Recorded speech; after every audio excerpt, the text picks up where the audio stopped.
high above the world, in a tower with no door and no stairs, a young woman sits by her window, her fingers moving gently through strands of hair, as golden as the sunlight she so rarely feels. Her name is Rapunzel, and this tower is her entire world, a gilded cage built not of malice, but of a love twisted into something like possession. She hums softly to herself, a melody born from longing, each note carrying the weight of a question she's never been allowed to ask. What lies beyond these stone walls? What does the earth feel like beneath bare feet? What does freedom sound like when it isn't just a whisper on the wind? For now, all she has is the rhythm of her own breath, the familiar weight of her hair as she braids it, and the fragile comfort of a dream she guards closely in her heart. We'd love to know where you're listening from tonight. By the way, what corner of the world you're in, and what time your own journey into rest and story begins. Let us know in the comments below. It's a joy to imagine all of us gathered here, sharing this moment across miles and moments. There's something profoundly human about dreaming beyond the world we know, isn't there? That quiet, persistent pull towards something more, something waiting just out of sight. Rapunzel feels it too. Each day, she watches from her window as life unfolds far below. Birds soaring toward horizons she can't reach. The distant murmur of a world alive with movement and connection. And though fear lies in her throat, the fear of the Enchantress who visits with sharp words and sharper warnings, hope lies there too. It's there in the songs she sings when she thinks no one is listening. It's there in the way she lets her hair cascade like a rope of light, almost as if someday someone might use it to climb not into her prison, but out of it, into a new beginning. Tonight, we step into her story, a tale as old as longing itself, yet forever new in its tenderness and its truth. This isn't just a story about a girl in a tower. It's a story about the courage to imagine more, to believe in connection, even when you've known only isolation. It's about finding your voice when you've been told to stay silent, and discovering that sometimes the very thing that sets you apart, like Rapunzel's extraordinary hair, can become the path to your liberation.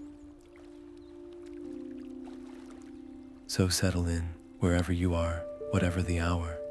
Let the sounds wrap around you like a soft blanket. Let your breath slow, and let's begin where all great stories do, in a quiet room, high above the world, where a dream is about to take flight. The silence of the tower was a presence itself, a heavy blanket of solitude that Rapunzel had learned to wear, until the distinct sound of a key turning in a lock far below shattered the quiet. Footsteps, measured and deliberate, echoed on the stone stairs, a sound that never failed to make Rapunzel's breath catch. She quickly set aside the braid she had been weaving, her hands smoothing the folds of her simple dress, a practiced mask of placid obedience settling over her features. The Enchantress appeared in the doorway, her form tall and severe against the frame, a basket hooked over one arm. The air in the room seemed to grow cooler, thinner, as it always did in her presence. She offered no greeting, her gaze sweeping over the room before landing on Rapunzel with an intensity that felt like an inspection. "I have brought your provisions," she stated, her voice devoid of warmth, a sound like winter wind through bare branches. She placed the basket on a small table, her movements economical and sharp. "The world beyond these walls is not for you, child. It is a cruel and dangerous place, filled with those who would see your light extinguished out of jealousy or greed." You are safe here. You are protected here. These words were a ritual, an incantation spoken on every visit, meant to reinforce the walls more effectively than any stone. Rapunzel dipped her head, her eyes lowered to the floor. "Thank you, Mother," she murmured, the title tasting like ash on her tongue. She moved to accept the basket, her fingers brushing against the rough weave, and for a moment, her gaze drifted past the Enchantress, drawn to the open window. A breeze drifted in, carrying the scent of damp earth and pine, and through the opening, she could see the emerald expanse of the distant forest, a tapestry of wild freedom under the vast sky. In that fleeting second, something within her strained toward that horizon, a silent, desperate yearning that she could not fully suppress. Her eyes, usually so carefully guarded, flickered with a raw and unmistakable hunger for that vast, unknown world. She saw not danger, but possibility, not a threat, but an invitation. It was a glimpse, a stolen secret, and it lasted less than a heartbeat before she forced her expression back into one of grateful docility. But the spark had been lit. The Enchantress, perhaps sensing a shift in the air, a subtle rebellion in the silence, narrowed her eyes slightly. "See that you remember what I have said," she added, her tone leaving no room for argument. She turned to leave, her departure as abrupt as her arrival, the sound of her footsteps fading down the spiral stairs until the key turned once more, locking Rapunzel in with her provisions, her solitude, and the lingering, defiant image of the forest burned into her mind. Alone once more, the silence that settled back into the tower felt different this time, no longer a familiar companion, but a heavy weight. Rapunzel paced the circular room, the Enchantress's warnings echoing in her mind, but they were now competing with the vivid memory of that lush, green forest. The walls seemed closer, the air thinner. It was in this restless state that a new sound began to weave its way through the open window, so faint at first that she thought it might be the wind sighing through the leaves of a distant oak. She stilled her pacing, holding her breath to listen. It was not the wind. It was a melody carried on the breeze from somewhere far below, a man's voice singing a simple, traveling tune about open roads and starlit nights. The song was rough and untrained, but it was brimming with a life and freedom so palpable that it made her heart ache. It was the sound of the world she had been told was cruel, and it sounded nothing but beautiful. Without conscious thought, she found herself drawn to the window, her hands gripping the stone sill as she leaned out further than she ever had before, further than she had ever dared. Her long, golden hair, left unbraided, spilled over the edge like a waterfall of light, tumbling down the side of the tower toward the earth she had never touched. The song from below continued, a beacon of human connection in her vast emptiness, a longing deeper and more urgent than any she had ever known rose within her. It was a compulsion, an answer to a question she had never been allowed to voice.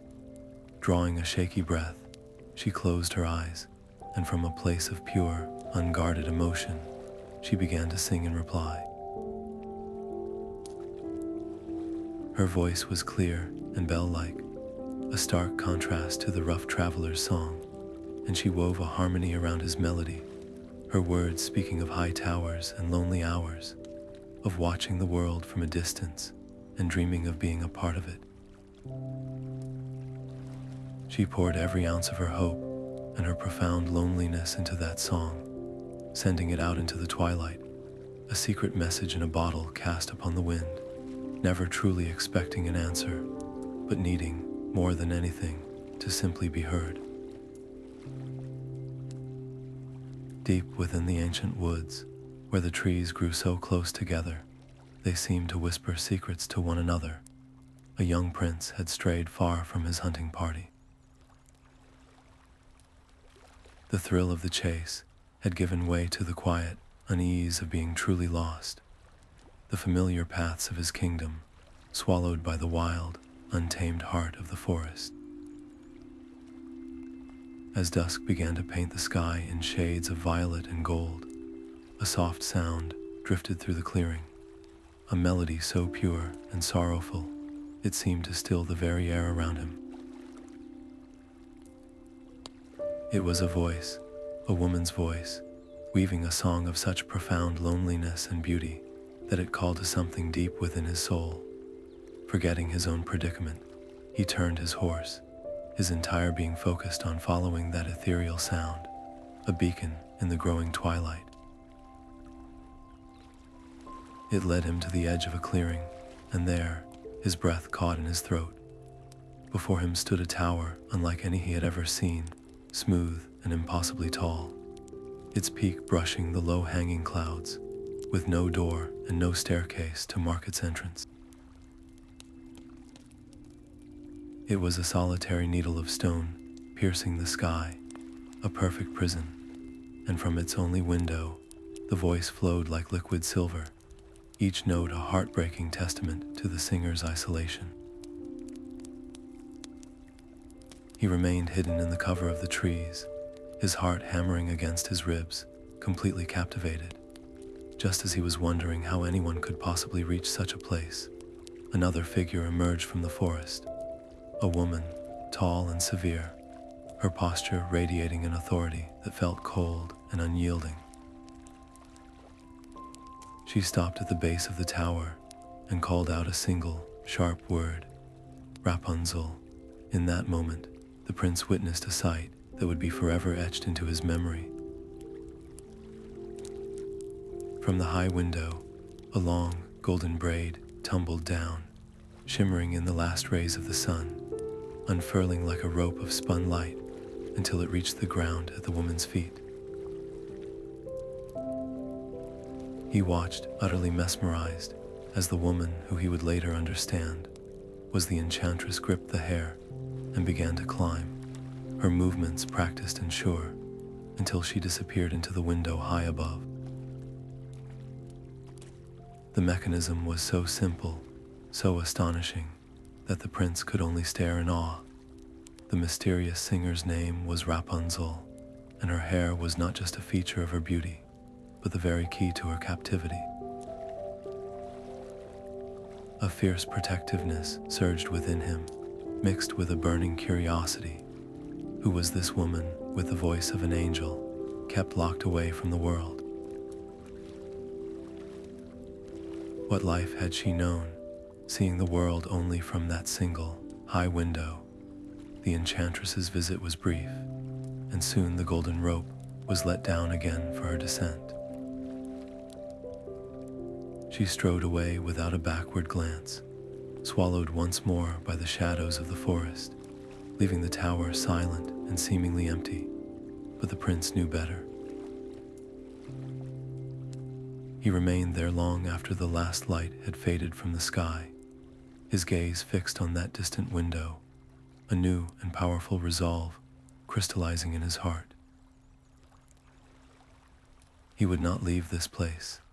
He would find a way to speak to her, to learn her story, to see if the hope in her song could possibly be mirrored in her eyes. He would return, and he would call her name. The hours after the traveler's song faded felt longer than any Rapunzel had ever known. The silence in the tower, now a palpable presence that seemed to listen back to her. She replayed the moment of her own, singing over and over, a thrill of terror and exhilaration mixing in her chest. Had she been heard? Had the Enchantress, with her seemingly supernatural awareness, sensed her transgression from leagues away? But as the sun began its descent, casting long, deep blue shadows across the room. No angry footsteps sounded on the stair. Instead, a new voice rose from below, calling her name. Rapunzel, Rapunzel, let down your hair. The voice was different, deeper, softer than the Enchantress's sharp command, yet it carried the same familiar phrase. In her hopeful, yearning state, her heart leaping at the simple fact of being addressed, she did not stop to question the subtle difference in tone. This was the only ritual of connection she had ever known.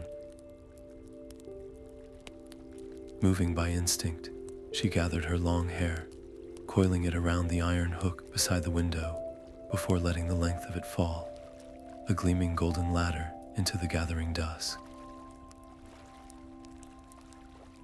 She felt the familiar tug, the strain as weight was placed upon her tresses, and she braced herself for the climb, her mind already rehearsing the placid expressions and dutiful responses expected of her. But when the figure that rose into view finally reached the windowsill and pulled himself into her room, it was not the stern face of the Enchantress that met her wide-eyed gaze. It was a young man, his clothes slightly rumpled from the climb, his eyes holding a mixture of awe and apprehension. For a long, breathless moment, they simply stared at one another, the only sound the soft rustle of the evening wind. Rapunzel's first instinct was pure, unadulterated shock, her hand flying to her mouth. A stranger, a man, here in her most private sanctuary, the one place she had been told no one else should ever reach. The Enchantress's warnings about the cruelty and danger of the outside world screamed in her mind, and she took a half step back, her body tensed for flight in her room with nowhere to run. But as her initial panic began to subside, replaced by a racing curiosity, she truly looked at him. He made no move to come closer, his hands held open at his sides in a gesture that seemed meant to be non-threatening. His eyes, she noticed, were not cruel. They were kind and filled with a wonder that mirrored her own. He was not a monstrous figure from a cautionary tale. He was just a person, seemingly as surprised to be there as she was to have him. "Please do not be afraid," he said, his voice gentle, the same voice that had called up to her. "I mean you no harm. I heard your song last evening. It was the most beautiful sound I have ever heard. I had to find its source." Her song. He had heard her song. The confession disarmed her completely, melting the last of her fear away and leaving behind a dawning, incredible realization. Her voice had not been lost to the wind. It had been heard, and it had been answered. A connection, a real and tangible connection to the world below, was standing right in front of her. Slowly, cautiously, they began to speak. He told her of his world, the sprawling castle with its bustling courtyards, the vibrant markets filled with the scents of spices and baking bread, the vast green forests he loved to explore, and the wide, open sky that stretched forever. He spoke of traveling musicians and seasonal festivals, of loyal friends and the weight of future responsibility. She listened, utterly rapt, her imagination painting vivid pictures of everything he described. Each story, a precious window thrown open onto a life she could scarcely believe was real.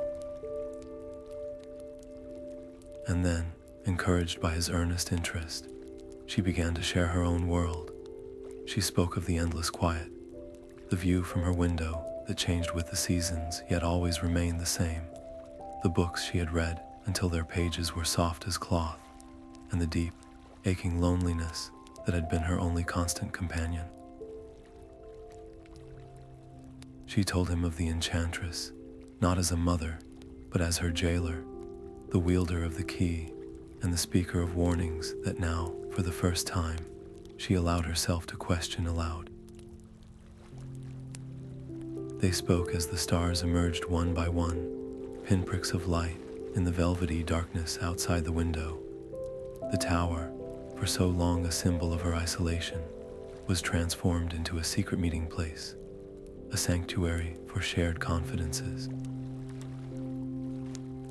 He was not a threat, he was a revelation. In his eyes, she saw not pity for her captivity, but admiration for her spirit that had endured it. And in her eyes, he saw not just a beautiful prisoner, but a woman of intelligence and depth, whose resilience shone brighter than her famous hair. It was more than just an exchange of stories.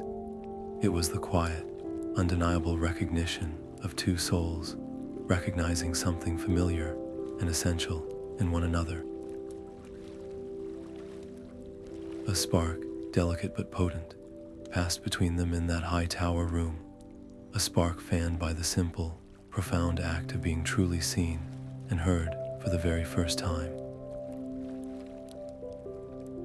And so, a new rhythm began to mark the passage of time within the tower, a rhythm measured not by the turning of a key in a lock, but by the hopeful anticipation of a visitor. The prince returned, just as he had promised he would, and then again and again. Each visit was a carefully orchestrated secret, timed for the deep quiet of the evening when the Enchantress was least likely to appear. Their first meeting had been a spark. These subsequent meetings were the gentle fanning of a flame. He never arrived empty-handed, though his gifts were not of gold or jewels, but of experience. One evening, it was a single, perfect wildflower, its petals slightly bruised from his journey, its scent a whisper of the open fields. Rapunzel held it with a reverence usually reserved for holy relics, carefully placing it in a cup of water by her window, its vibrant color a shocking contrast to the muted gray stone of her walls. Another time, his gift was a new song, one he had learned from the fiddlers in the village square, and he taught her the words and the simple, joyful melody. They sang it together, their voices blending in the quiet room, and for the first time, the tower echoed not with lonely silence, but with shared music and her own hesitant laughter. The most precious gifts, however, were his stories. He painted pictures with his words, describing the kingdom in such vivid detail that Rapunzel could almost feel the cobblestones under her feet and taste the sweet pastries from the bakery. He spoke of the fishermen mending their nets by the harbor, of the farmers bringing their harvest to market, of children playing tag in the dusty lanes, and of the ancient, sprawling oak tree in the castle courtyard where lovers carved their initials. He told her of his own life, his hopes for his future rule, his fears of not being a wise leader, and his love for his people. In sharing his vulnerabilities, he gave her the courage to share her own. With every story, every shared confidence, Rapunzel's world, which had been so terrifyingly small, began to expand at a dizzying pace. The Enchantress's warnings, which had once been the absolute and unquestionable truth of her existence, began to crumble under the weight of this new evidence. The prince spoke not of a world of cruelty and jealousy, but one of community, of hard work, of simple joys and complex emotions. He described people who helped their neighbors, who celebrated together, who loved and lost and persevered. The world was not a monster to be feared. It was a living, breathing tapestry of human experience, and she was a thread desperately wanting to be woven into it. A new kind of confidence began to bloom within her, quiet but steady. She found herself speaking her mind more freely, asking more questions, her voice losing its hesitant quality and gaining strength and conviction. She was no longer just a listener. She was a participant in a dialogue about a world she was starting to believe she could one day be a part of. The dream was no longer a vague, shapeless longing. It began to take a specific, tangible form in her mind, crafted from the prince's descriptions and fueled by her own burgeoning courage. It was the dream of walking on grass, of feeling rain on her face, of talking to people other than her captor, of seeing the castle courtyard and the ancient oak tree for herself. It was the dream of escape, and it was no longer a fantasy, but a destination. The stillness of the room seemed to hold its breath as the prince finished speaking, his words hanging in the air between them, weighty and profound. He had been describing the great festival of lights that marked the turning of the season in his kingdom, a celebration where thousands of lanterns were set afloat on the river, their collective glow mimicking the stars in the heavens above. Rapunzel had listened, her chin resting on her hands, her eyes wide with the imagined beauty of it. A deep, aching sigh escaped her lips, not of sadness, but of a longing so potent it felt like a physical pain. "I wish I could see it," she whispered, her voice barely audible, yet it seemed to shake the very foundations of their secret world. Just once, to stand on the riverbank and watch them rise. To be a part of something so beautiful. Her quiet confession changed everything. The prince looked at her, truly looked at her, and saw not just the dreamy-eyed girl captivated by a story, but a vibrant, intelligent woman whose spirit was being slowly extinguished by 4 stone walls. He had brought her fragments of the outside world, but it was a cruelty to offer glimpses without a path to truly experience them. The time for stories was over. The time for action had arrived. He moved closer, his expression shifting from one of shared reverie to one of fierce, determined resolve. "Then see it you shall," he said, his voice low and steady, devoid of any doubt. "You do not have to simply wish for it, Rapunzel. You can be there. This year, you will stand beside me on that riverbank. We will watch the lanterns together." Her breath caught in her throat, her mind struggling to comprehend the audacity of such a statement. It was one thing to dream, another entirely to speak the dream into existence, as if it were a simple, achievable plan. He continued, his words measured and clear, laying out the practicalities with a calm assurance that began to quiet the frantic beating of her heart. On his next visit, under the cover of the new moon's deepest dark, he would not arrive with a flower or a song. He would bring a strong, sturdy rope, coiled and hidden within his cloak. When he called for her to let down her hair, he would climb as usual, but this time, he would secure the rope firmly to the great iron hook inside her window. This would be her ladder to freedom. She would climb down, and he would be waiting for her below. They would travel swiftly to his castle, where she would be welcomed, protected, and free. The plan was breathtaking in its simplicity, and in that simplicity lay both its allure and its terror. Rapunzel's initial reaction was a surge of pure, unadulterated exhilaration, so powerful it made her dizzy. The image flashed in her mind, her hands, not braiding hair or tracing patterns on a cold stone windowsill, but gripping a rough hemp rope. Her feet, which had known only the smooth, worn stones of her tower floor, touching real earth, feeling the crush of leaves and the coolness of night-damp grass. The air, not stale and motionless, but moving against her face as she ran. It was a vision of a life she had only ever allowed herself to glance at in the most secret corners of her imagination, now presented to her as a tangible, immediate possibility. The joy of it was a bright, sharp thing in her chest, but as quickly as the joy came, it was chased by a cold, familiar dread. This was not merely accepting a forbidden flower. This was an act of absolute defiance. The Enchantress's voice hissed in her memory, a serpent of warning coiled around her heart. The consequences of such a betrayal would not be a sharp word or a withheld meal. They would be catastrophic.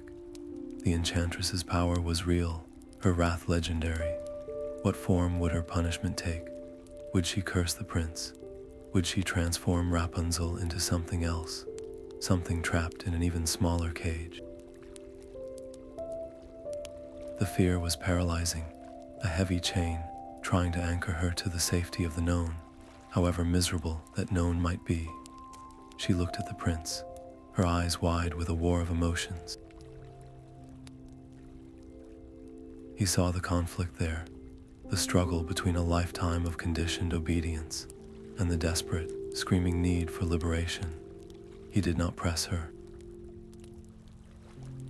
He simply waited, his gaze steady, offering not a command, but a choice. He was handing her the key, but she would have to be the one to turn it in the lock. In that suspended moment of silence, Rapunzel looked around her tower. She saw the bed she had slept in every night of her life, the small table where she took her solitary meals, the view from the window that she had memorized down to the last branch on the most distant tree. It was familiar, but it was not a home. It was a beautifully constructed cell. She looked back at the prince, at the unwavering faith in his eyes, and she made her decision. It was not made without fear. Her heart was still pounding a frantic rhythm against her ribs, but it was made with courage. The hope was stronger than the fear. The promise of life was louder than the threat of punishment. Yes, she said, the word leaving her lips as a soft exhalation, but carrying the weight of a vow. I will be ready.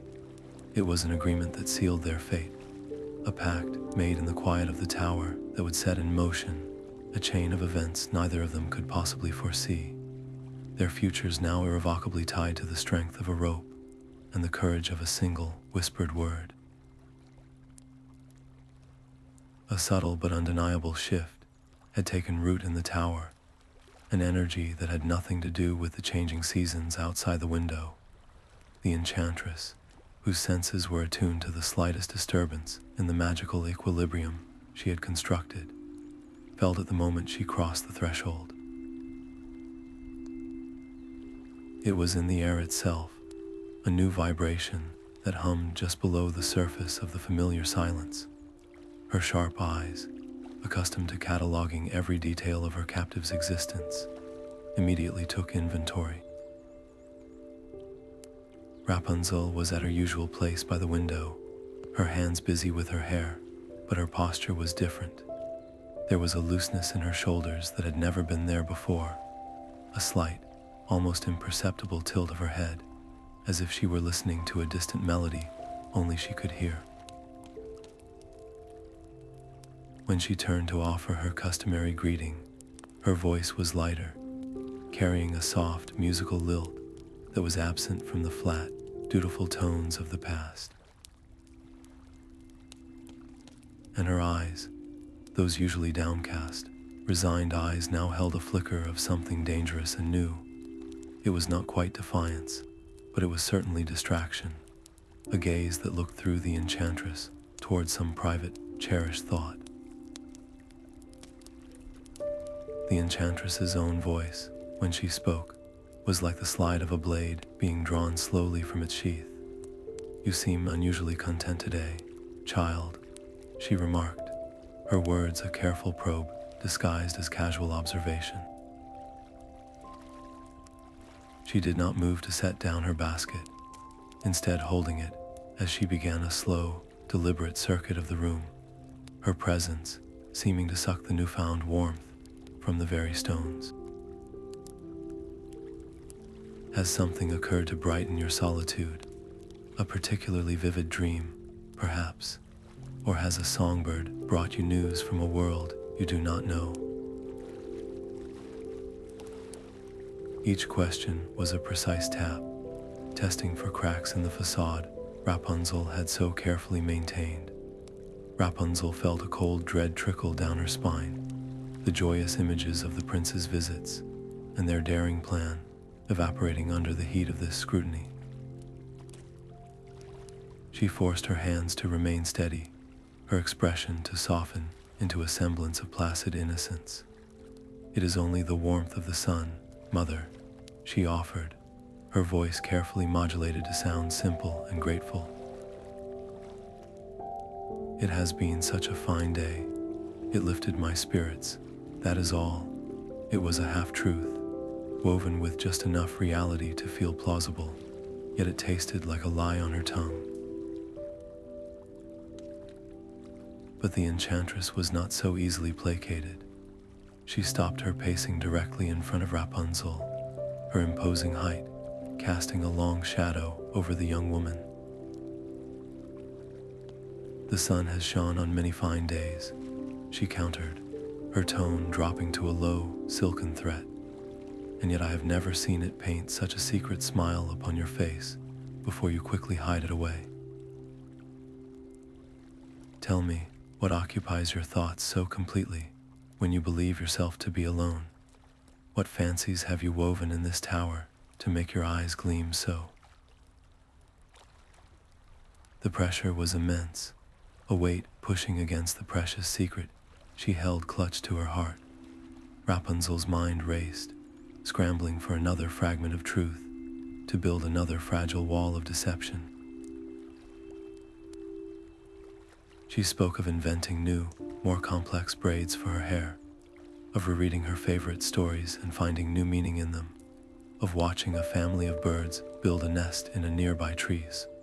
Small, domestic details meant to portray a simple mind content with simple pleasures.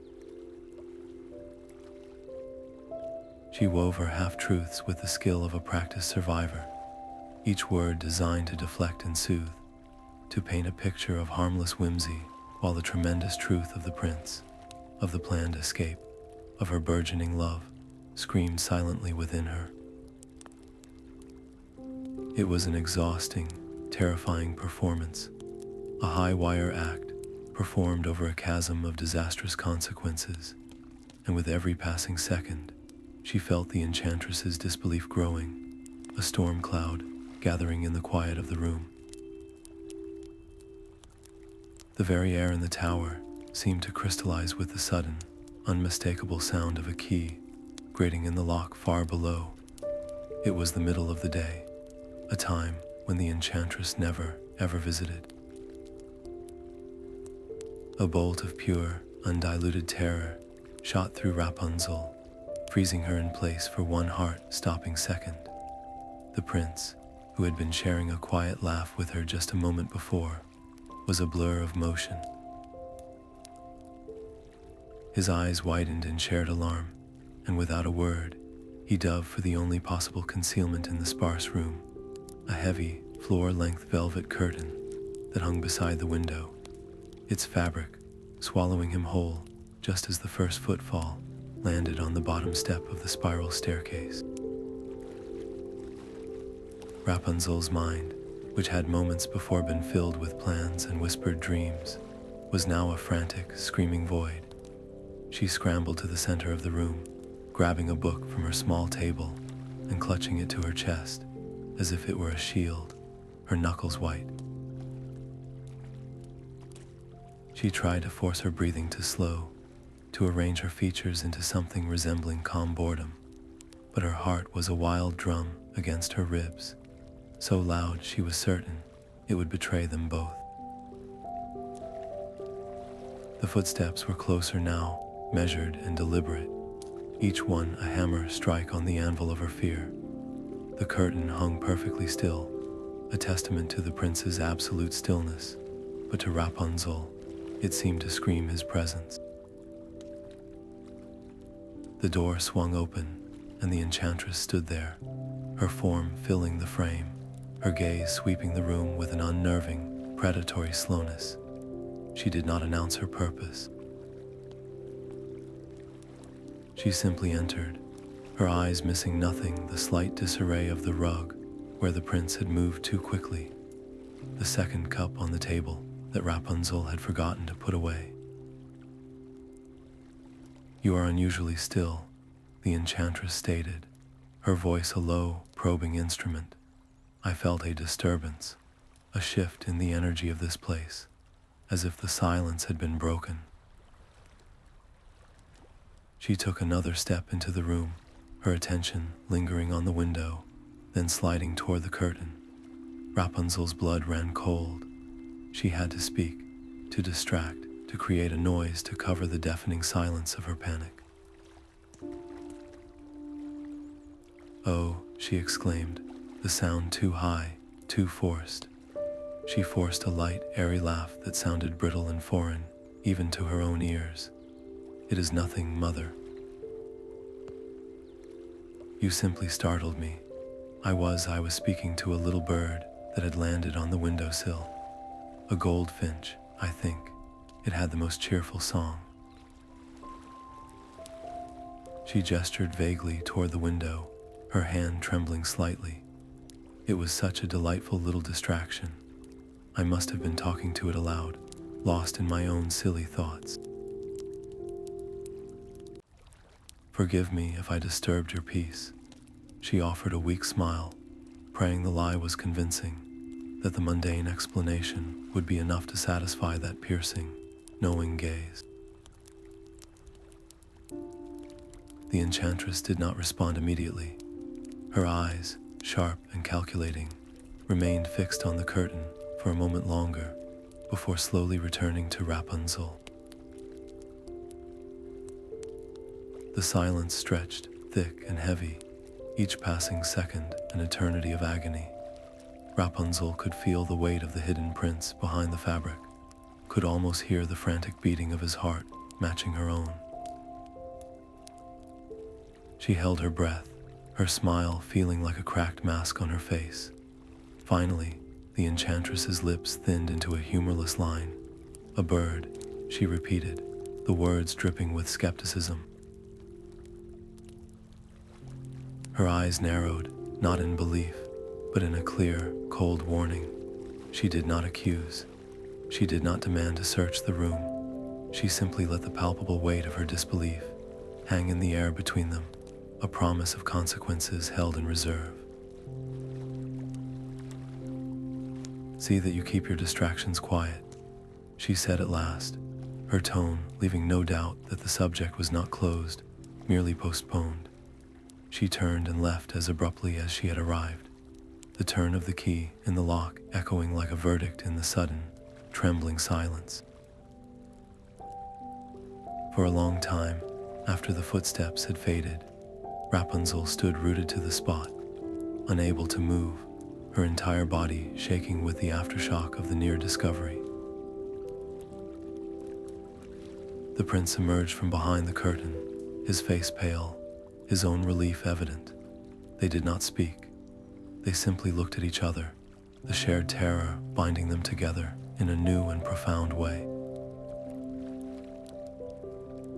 The fragile bubble of their secret had not burst, but the enchantress's needle had pierced it, and they both now heard the faint, ominous hiss of air escaping. Their safe haven had been violated, their time had been measured, and the cost of failure had just been made terrifyingly clear. The shared silence that followed the enchantress's departure was thick with the unspoken terror of what had almost happened. They stood frozen for a long moment, the only sound the frantic, synchronized beating of their own hearts. The prince was the first to move, stepping out from behind the curtain, his face still pale from the shock of their narrow escape. He looked at Rapunzel, and in his eyes she saw not fear for himself, but a profound, chilling fear for her. The curtain, which had been a flimsy shield, now felt like a monument to their vulnerability. The tower was no longer a secret meeting place. It was a trap that had very nearly sprung shut. "She knows," Rapunzel whispered, her voice trembling. "Not everything, not yet, but she suspects. She felt the change. She always feels everything." The words were heavy with the weight of a lifetime of observation, of never having a thought truly her own. The prince crossed the room in 2 swift strides, taking her shaking hands in his. His grip was firm, warm, and steadying. "Then we have no more time to waste," he said, his voice low and urgent, yet filled with a new, ironclad determination. The playful prince who brought flowers and songs was gone, replaced by a resolute leader who understood the stakes. The close call had not made him hesitant. It had forged his resolve into something unbreakable. "Every moment we wait is a moment she has to uncover the truth. We must act now. Tomorrow night, under the cover of the new moon, I will return. I will bring the rope, and we will not wait another moment. You will leave this place, forever." There was no question in his voice, only a fierce promise. The finality of it sent another wave of fear through her, but this time it was different. It was not the paralyzing fear of the unknown, but the sharp, clarifying fear of a predator drawing near. It was a fear that demanded action, not retreat. Looking into his eyes, seeing the absolute certainty there, Rapunzel felt her own terror begin to transmute. The fragile hope she had nurtured was now tempered in the fire of that near discovery, emerging stronger and harder than before.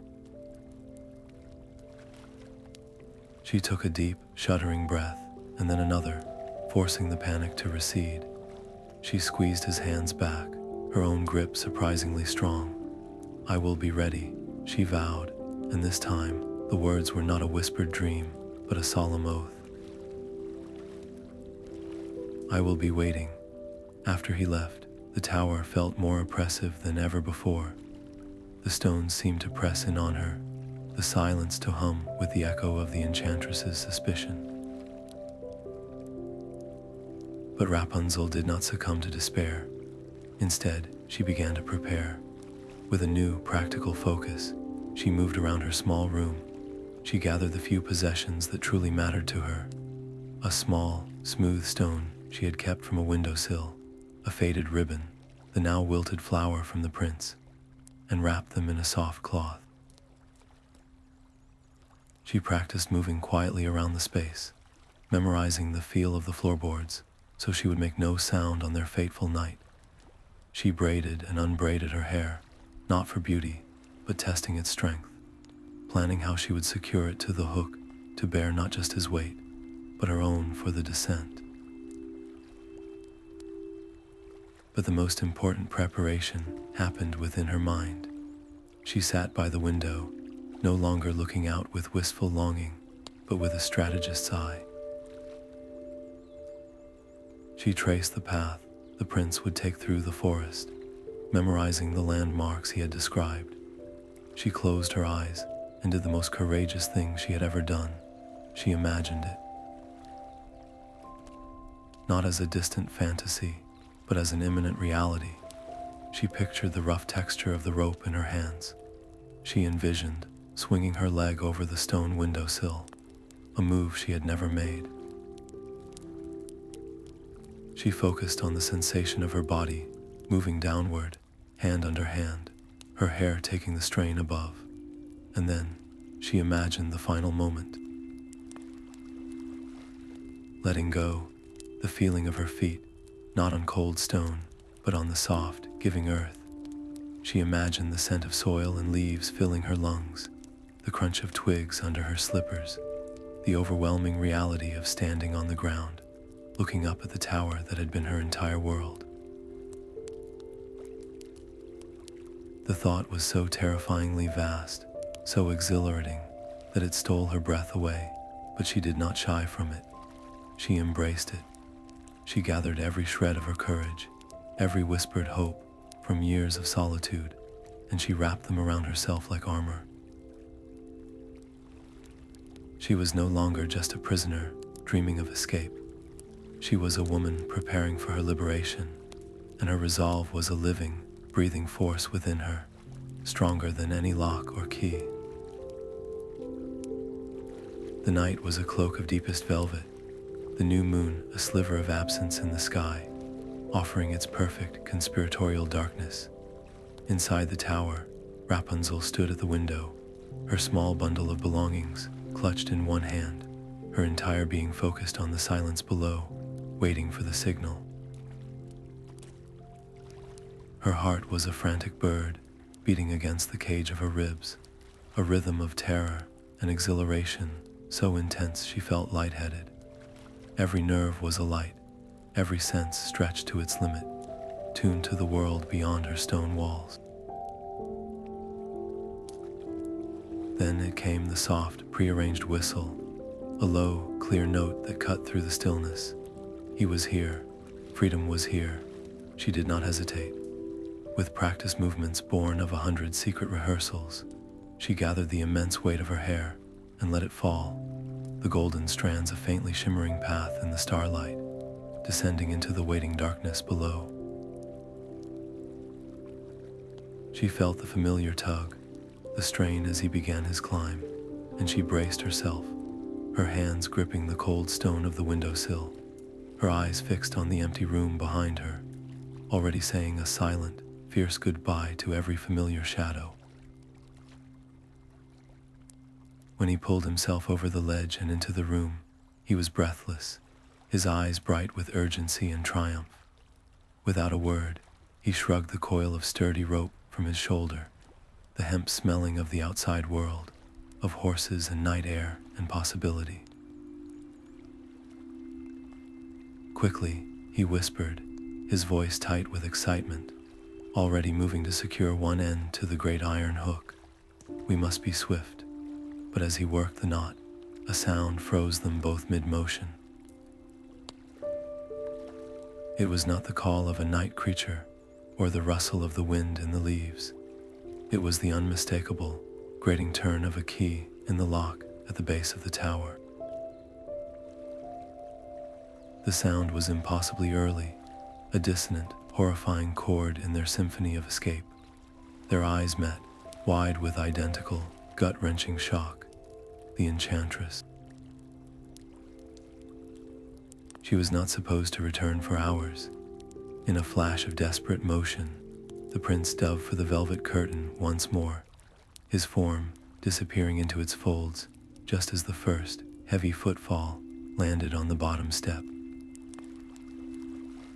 Rapunzel stood paralyzed, the half-tied rope hanging uselessly from the hook, a damning testament to their plan. She tried to move, to hide the evidence, to school her features into something neutral, but her body refused to obey. The footsteps were faster tonight, more purposeful, climbing with a grim determination that spoke of known intrusion. The door swung open with such force it slammed against the stone wall, and the Enchantress stood there, her figure seeming to fill the entire doorway, her eyes blazing with a cold, terrible fire. She did not need to search the room. Her gaze went immediately to the rope secured to the hook, then to Rapunzel's face, which was undoubtedly a mask of pure, undiluted panic.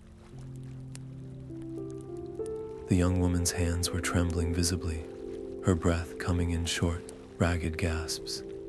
The careful lies, the practiced half-truths she had woven before, were now ashes in her mouth. She could not speak, could not even form a simple excuse about a bird or a dream. Her guilt was a living thing, screaming in the silence between them. The Enchantress took a single, slow step into the room, her voice dropping to a whisper that was more terrifying than any shout. I felt it, she hissed, her words slicing through the air. A vibration of betrayal, a shift in the very air you breathe, which I provide. Her eyes scanned the room, lingering for a heartbeat too long on the still, heavy curtain, before returning to pin Rapunzel in place. You think me a fool. You think your whispered secrets and stolen smiles went unnoticed.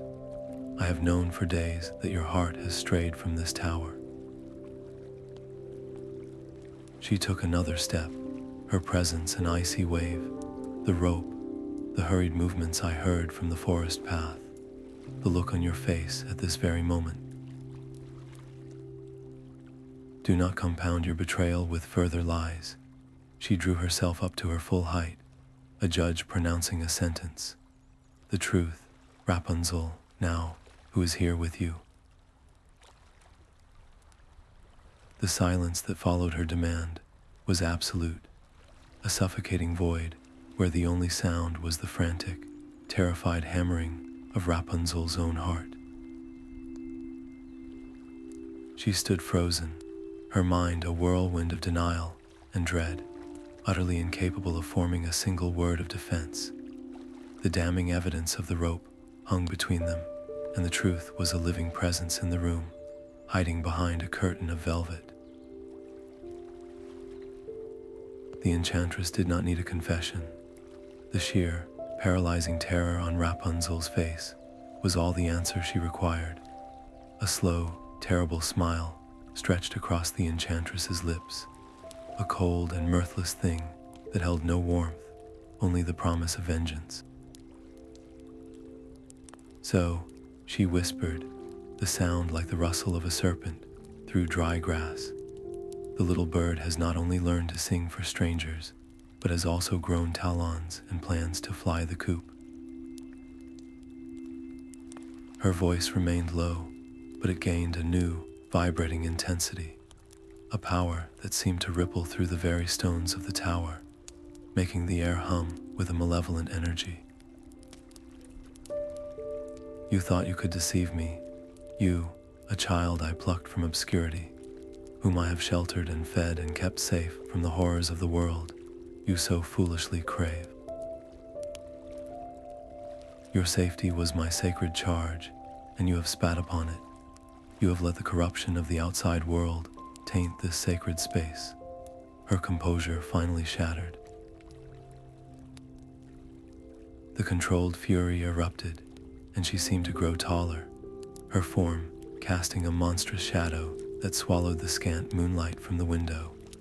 You wish to see the world, my ungrateful child.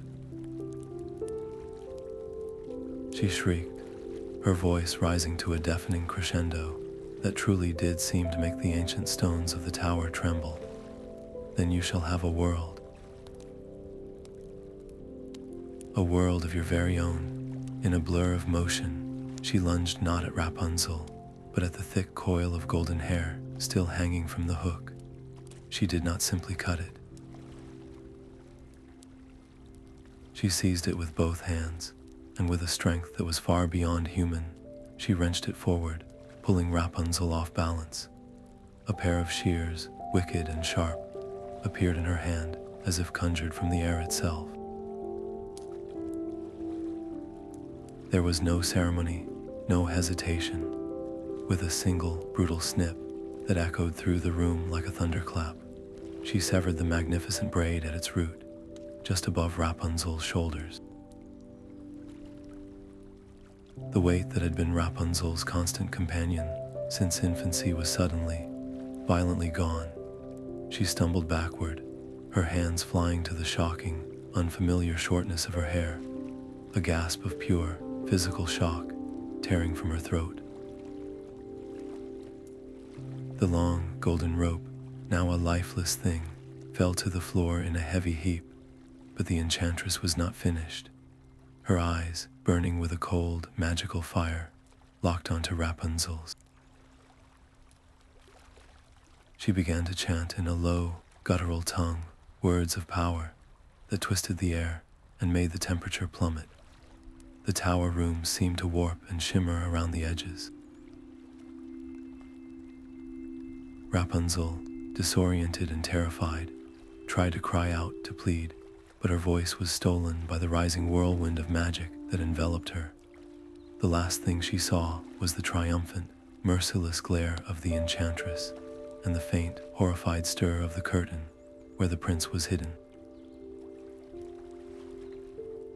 Then the world dissolved into a screaming vortex of light and sound, spinning her away into a terrifying nothingness. When the maelstrom subsided, she was on her hands and knees, her palms scraping against rough, hot sand. A blistering sun beat down on her back, and a dry, scorching wind filled her lungs, making her cough. She pushed herself up, her head swimming, and looked around in utter, desolate horror. In every direction, as far as the eye could see, stretched an endless expanse of barren desert. There were no trees, no water, no signs of life, only rolling dunes of sand under a vast, pitiless sky. The tower, her prison, her home, was gone. The prince was gone.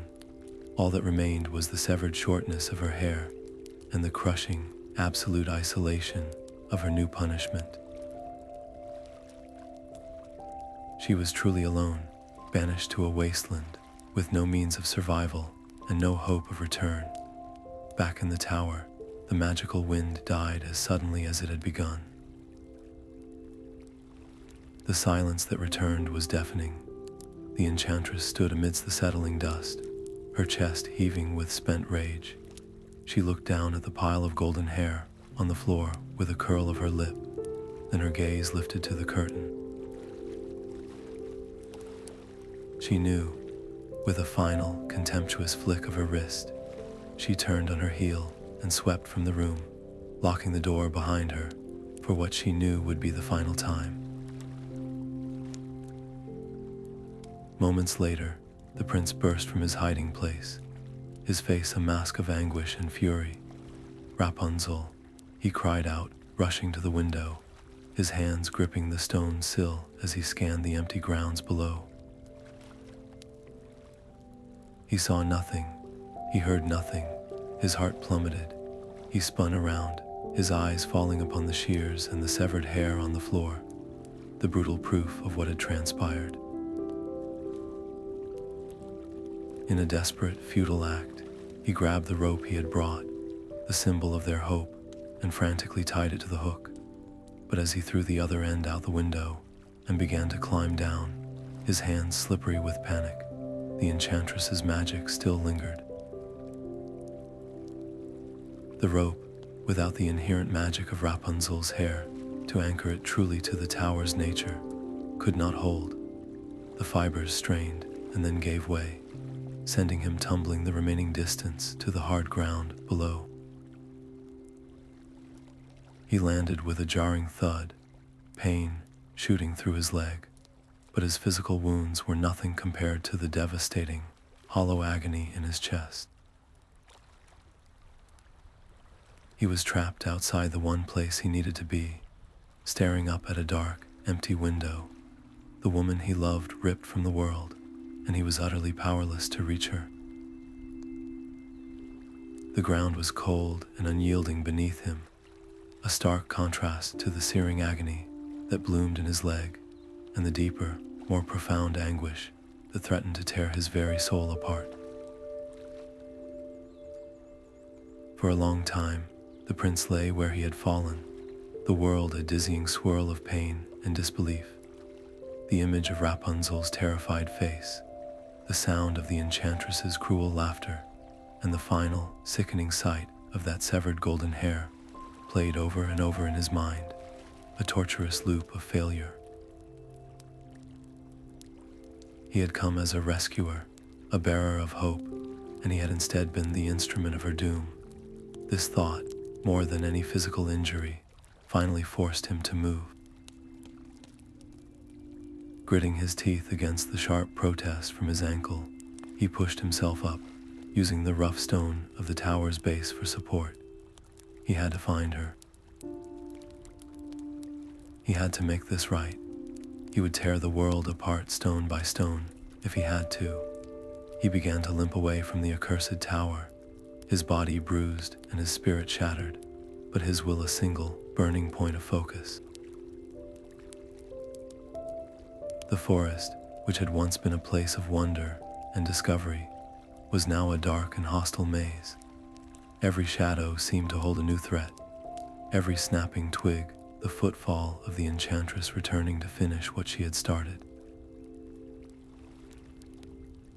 Driven by a desperate need to put distance between himself and that place of tragedy, he pushed deeper into the thickest part of the woods, his injured leg dragging, his breath coming in ragged gasps. He did not see the dense, tangled thicket of wild thorns that reached out to claim him. One moment he was stumbling forward, the next he was engulfed in a vicious embrace of needle-sharp spines. He cried out, throwing his arms up to protect his face, but it was too late. A searing, white-hot pain exploded across his eyes, and the world dissolved into a blinding, bloody darkness. When he awoke, the pain was a constant, throbbing fire in his skull, but the true horror was the silence of the world around him, and the deeper, more absolute blackness that had settled over his vision.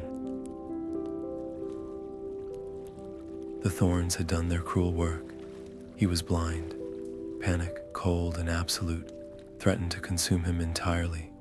He was lost, injured, and now utterly without sight in a vast, unknown wilderness. How could he search for Rapunzel when he could not even see his own hand in front of his face? How could he lead her to safety when he could not find his own? Despair, a heavy, suffocating weight, pressed down on him, urging him to simply lie down and surrender to the inevitable. He had nothing. He was nothing. But then, cutting through the suffocating silence of his own panic, a memory surfaced clear and bright and perfect. It was her voice, the first time he had ever heard it, weaving a melody of such heartbreaking beauty and loneliness that it had called him through the trees. He could hear it now, not as an echo, but as if she were standing right beside him, her song a tangible thing in the dark. That song had been his compass once, leading him to her tower. It could be his compass again. He might be blind, but he could still listen. He could still remember. He could still hope. That memory of her voice became his anchor, the one fixed point in a world that had been utterly obliterated. Clenching his jaw against the pain, he used a fallen branch to haul himself to his feet. He would not give up. He would wander every road, every forest path, every barren field in the kingdom for the rest of his life, if he had to. He would listen in every village square, at every crossroads, for that singular, beautiful voice. He would ask every traveler, every merchant, every farmer, if they had seen a woman with eyes as deep as the forest and a spirit as strong as the ancient stones, or if they had heard a song on the wind that sounded like a lost angel calling for home.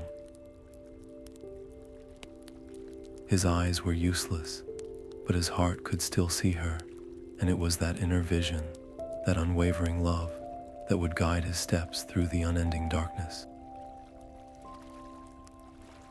He began to walk, one painful, uncertain step at a time, his ears straining for any sound that was not the wind or the rustle of leaves, his entire being focused on the single, sacred vow he made to the empty air. I will find you, Rapunzel. I will follow your song home. The first sensation was one of utter, overwhelming emptiness. The world had dissolved into a whirlwind of sand and screaming magic, and when it finally spat her out, Rapunzel found herself on her hands and knees, her palms scraping against a brutal, unfamiliar texture. The air was hot and dry, scraping her throat with every ragged breath. She pushed herself up, her head spinning, and looked around, her heart hammering against her ribs with a frantic, disbelieving rhythm. In every direction, to a horizon that wavered in the heat, there was nothing, only endless rolling dunes of sand under a vast, merciless sky. The silence was absolute, a heavy, suffocating blanket that pressed down on her, broken only by the mournful whisper of the wind. Her tower, her prison, her only home, was gone. The prince was gone. All that remained was the shocking, unfamiliar shortness of her hair, and the crushing realization that she had been utterly erased from the world she knew and cast into a void. The initial days were a blur of pure survival, a desperate battle against a sun that scorched by day and a cold that bit to the bone by night. Her body, accustomed to the gentle climate of her forest-ringed tower, was ill-equipped for this harsh new reality. Hunger and thirst became constant, gnawing companions. She learned to find moisture in the tough, pulpy roots of desert plants she dug up with her bare hands, her fingers becoming raw and calloused. She scavenged for scraps, her eyes, once used to gazing at distant horizons, now scanning the ground for any sign of sustenance. A stray beetle, a cluster of edible berries on a rare, thorny bush. Every movement was an effort, every breath a conscious act of defiance against a landscape that seemed intent on her extinction. The Enchantress's punishment was diabolical in its perfection. She had not just banished Rapunzel, she had placed her in an environment designed to break her spirit through the slow, grinding agony of exposure and isolation. The loneliness was a physical ache, deeper than any hunger. In the tower, she had at least had the hope of a world beyond her window. Here, there was only the endless, indifferent sand. But the human spirit, especially one that has known captivity and dreamed of more, possesses a resilience that can defy even the most calculated cruelty. Rapunzel's will to live, forged in solitude and tempered by the brief, brilliant hope of love, refused to be extinguished. She found a small, partial cave formed by a rocky outcropping, which offered meager shelter from the worst of the elements. This became her new domain, her stark and barren kingdom. She learned the rhythms of the desert, the times to seek shelter and the times to venture out. And through it all, she carried a new, burgeoning life within her, a final, precious gift from her stolen moments with the prince. The pregnancy was a trial layered upon a trial, a constant drain on her already depleted resources, but it was also the one thing that tethered her to the world of love and connection she had been torn from. It was her reason to endure. When the twins were born, there in the dusty solitude of her cave, with no one to aid her but her own fierce determination, everything changed once again. The pain was eclipsed by a wave of emotion, so powerful, it left her breathless, a ferocious, all-consuming love that was immediately followed by a terror far greater than any she had felt for herself. They were so small, so perfectly vulnerable, their lives entirely dependent on her strength, her ingenuity, her will. The barren desert was no longer just her prison, it was their cradle, and she would be its fierce protector. Motherhood became her new purpose, a focus so absolute it pushed her own suffering into the background. Her every waking moment was dedicated to their survival. She rationed her own meager food to ensure she could nurse them. She fashioned swaddling clothes from strips of her own old dress, and she sang to them constantly. The voice that had once been her call to the world, and then her downfall, now became her children's lullaby. The melodies were the same, the haunting, beautiful tunes of her loneliness, but the tone had transformed. Woven through the sorrow, now was a thread of iron-strong resilience, a promise whispered on every note. She sang of the green forests and cool rivers she remembered from the prince's stories, painting pictures of a beautiful world with her voice, so they would know something other than sand and rock. She sang made-up songs about brave little desert mice and kind, wise owls, filling the sterile silence with a tapestry of sound and story. Her singing was no longer an expression of longing. It was an act of creation. She was building a world for them out of thin air, using the only tool she had left. In the act of comforting them, she comforted herself. In giving them a sense of safety and wonder through her songs, she began to rediscover those things within her own heart. The woman who was learning to survive was also, slowly, beginning to live again, her love for her children becoming the wellspring of a strength she never knew she possessed. Years bled into one another, marked not by seasons in a castle or the turning of pages in a book, but by the slow, grinding erosion of hope against the relentless stone of reality. The prince, once known for his fine clothes and noble bearing, was now a figure of rumor and pity, a weathered, blind traveler who walked the forgotten roads and wild places of the kingdom, his clothes worn thin, his face etched with the map of his sorrows. He survived on the kindness of strangers and the scraps of his own stubborn will, his world a perpetual darkness lit only by the internal flame of his quest. He had followed every whisper, every fragment of a story about a woman with a voice like an angel, but each lead had dissolved into nothing, leaving him more hollow than before. The weight of the years pressed down on him, and a quiet, desperate thought began to take root. Perhaps his search was a fool's errand. Perhaps the Enchantress's magic had been too absolute. Perhaps the song he followed existed only in the ruins of his own memory. It was on one such day, when the dust of the road seemed heavier than usual, and the ache of his blindness felt like a permanent shroud, that the wind shifted. He had stopped to rest in the sparse shade of a gnarled tree at the edge of a vast, inhospitable stretch of land few ever traveled. The air was still and hot, filled with the chirping of unseen insects.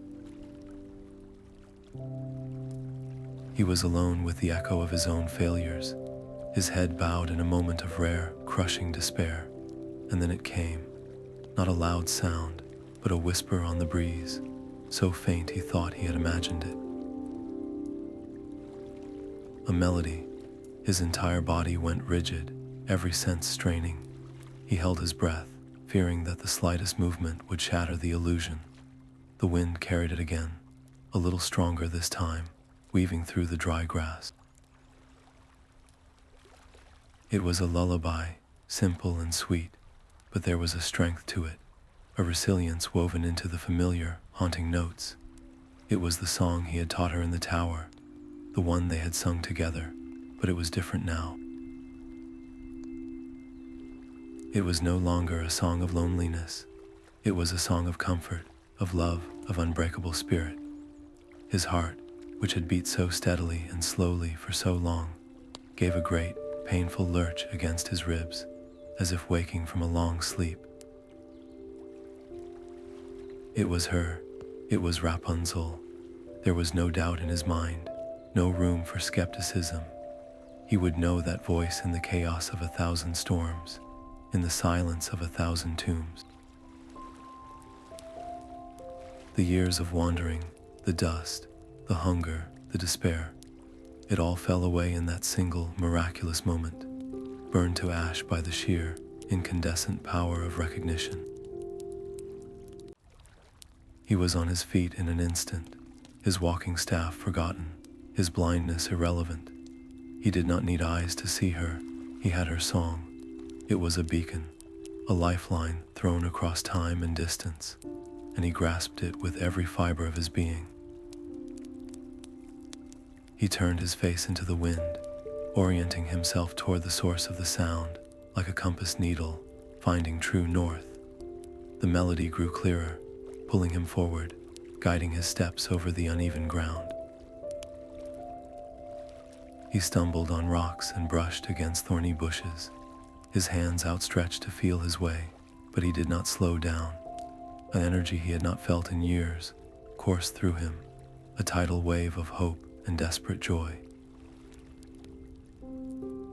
He was no longer a weary traveler. He was a man racing toward the only thing that had ever truly mattered, drawn by a melody that had finally called him home. The melody was his only guide, a thread of sound woven through the vast, empty darkness that had been his world for so long. He stumbled forward, his feet catching on unseen rocks and roots, his hands scraped and raw from brushing against the harsh, unforgiving landscape.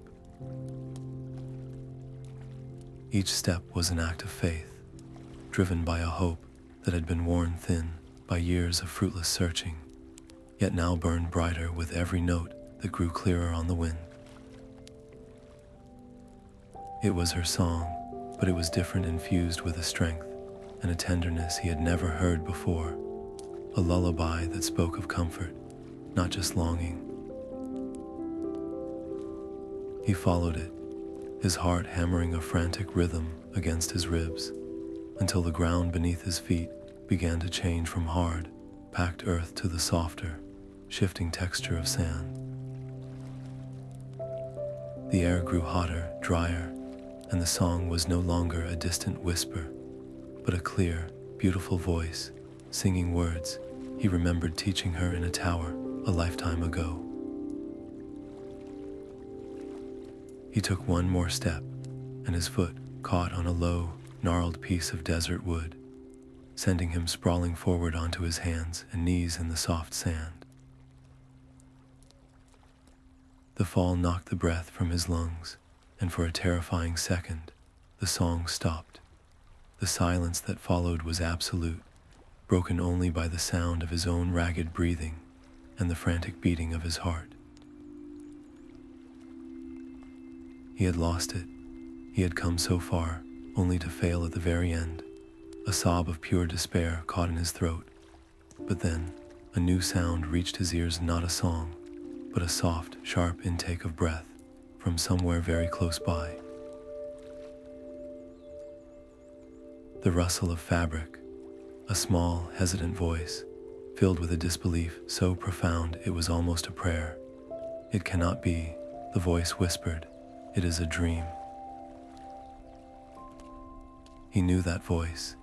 He had carried the memory of it in his soul, through every mile of his wandering, through every moment of darkness. It was older now, touched with a weariness that had not been there before, but its essence was unchanged. It was the sound of home. Rapunzel. He breathed out, the name a cracked and broken thing on his parched lips. He pushed himself up to his knees, his unseeing eyes straining toward the sound, his hands trembling as he reached out into the empty air before him. He heard a choked cry, the sound of movement, and then her hands were on his face, her touch as gentle and real as he had ever dared to imagine in his deepest dreams. Her fingers traced the lines of hardship and sorrow etched around his eyes, her own breath coming in ragged, emotional gasps. "Your eyes," she wept, her voice thick with anguish. "What has she done to you?" Her tears fell warm onto his cheeks, and he reached up, his own hands finding her face, mapping the familiar contours he thought he would never feel again. They knelt there in the sand, two lost souls clinging to each other, as if the world might try to tear them apart again at any second, their tears mingling, their whispered words a jumbled tapestry of grief and joy and overwhelming relief. And then a miracle, quiet and profound, began to unfold, where her tears of pure, unadulterated joy touched his damaged eyes. A warmth spread through the scarred tissue, a soothing sensation that was both cool and hot at once. The perpetual, oppressive darkness that had been his prison began to lighten at the edges, softening from an absolute black to a deep, foggy gray. Shapes began to form within the gray. The faint outline of her face above him, the halo of her short, sun-streaked hair backlit by the desert sun. The gray lightened further, resolving into colors he thought he had forgotten. The warm bronze of her skin, the deep green of her eyes, now swimming with tears, but shining with a love and a strength that stole the very breath from his lungs. The world rushed back into focus, vivid and breathtakingly beautiful, and the first thing he saw clearly, after years of endless night, was her face. Her beautiful, resilient, beloved face, smiling through her tears, her eyes holding all the hope and all the love they had been forced to live without for so long. It was a sight more precious than any kingdom, a gift more healing than any magic. In that moment, their renewed hope was not just a feeling, it was a tangible, visible thing, a light that had been reignited behind his own eyes, promising that after the long winter of their separation, a new spring had finally, truly begun. The desert, which had been Rapunzel's harsh and unforgiving world for so long, now became the starting point of a new and daunting pilgrimage. Their reunion was a miracle, a balm to years of aching loneliness, but it was only the beginning. With their twin children clinging to their hands, wide-eyed and uncertain, they turned their faces toward a horizon that promised a home the children had only ever heard about in their mother's songs. The journey back to the prince's kingdom was a map drawn not on parchment, but in the prince's memory and Rapunzel's hopeful imagination, a vast expanse of unknown territory that lay between their fractured past and a future they had to believe was possible. They had no supplies, no mount, no retinue, only the clothes on their backs and the immense, fragile treasure of their rediscovered love, which they now had to shelter and nurture not just for themselves, but for two young lives who depended on them completely. The landscape itself seemed to test their resolve at every turn. The first major challenge was a wide, rushing river, swollen with recent rains, that cut across their path like a moat guarding a castle. The water churned, brown and fierce, carrying branches and debris in its swift current. To the children, it was a terrifying monster, and they shrank back, burying their faces in their parents' legs. The prince, whose restored sight was still a new and precious gift, assessed the situation not as a blind man would have by sound, but as a leader looking for a solution. He remembered a story an old woodsman had once told him about such rivers, how the calmest water was often the deepest, and the most turbulent, the shallowest. Taking a long, sturdy branch to test the depth, he led them to a narrower, more chaotic section, where the water frothed over a bed of rocks. He went first, holding tightly to Rapunzel's hand, and she in turn held onto the children, forming a human chain of trust and solidarity. The current was strong, tugging at their knees, threatening to pull them off balance, but they moved slowly, deliberately, each step a shared victory against the pull of the water. When they finally scrambled up the opposite bank, soaked and shivering, but together, they collapsed in a heap of relieved laughter. the children's fear replaced by a dawning confidence in their parents' strength. Days later, the sky, which had been a benign blue, began to bruise with ominous purple and gray clouds. The wind picked up, a low moan that built to a howl, and the first cold drops of rain quickly became a relentless, driving storm. There was no cave or shelter to be found on the open plains they were crossing. They could only huddle together under the scant protection of a cluster of large rocks, turning their backs to the stinging wind as the world dissolved into a cold, gray fury.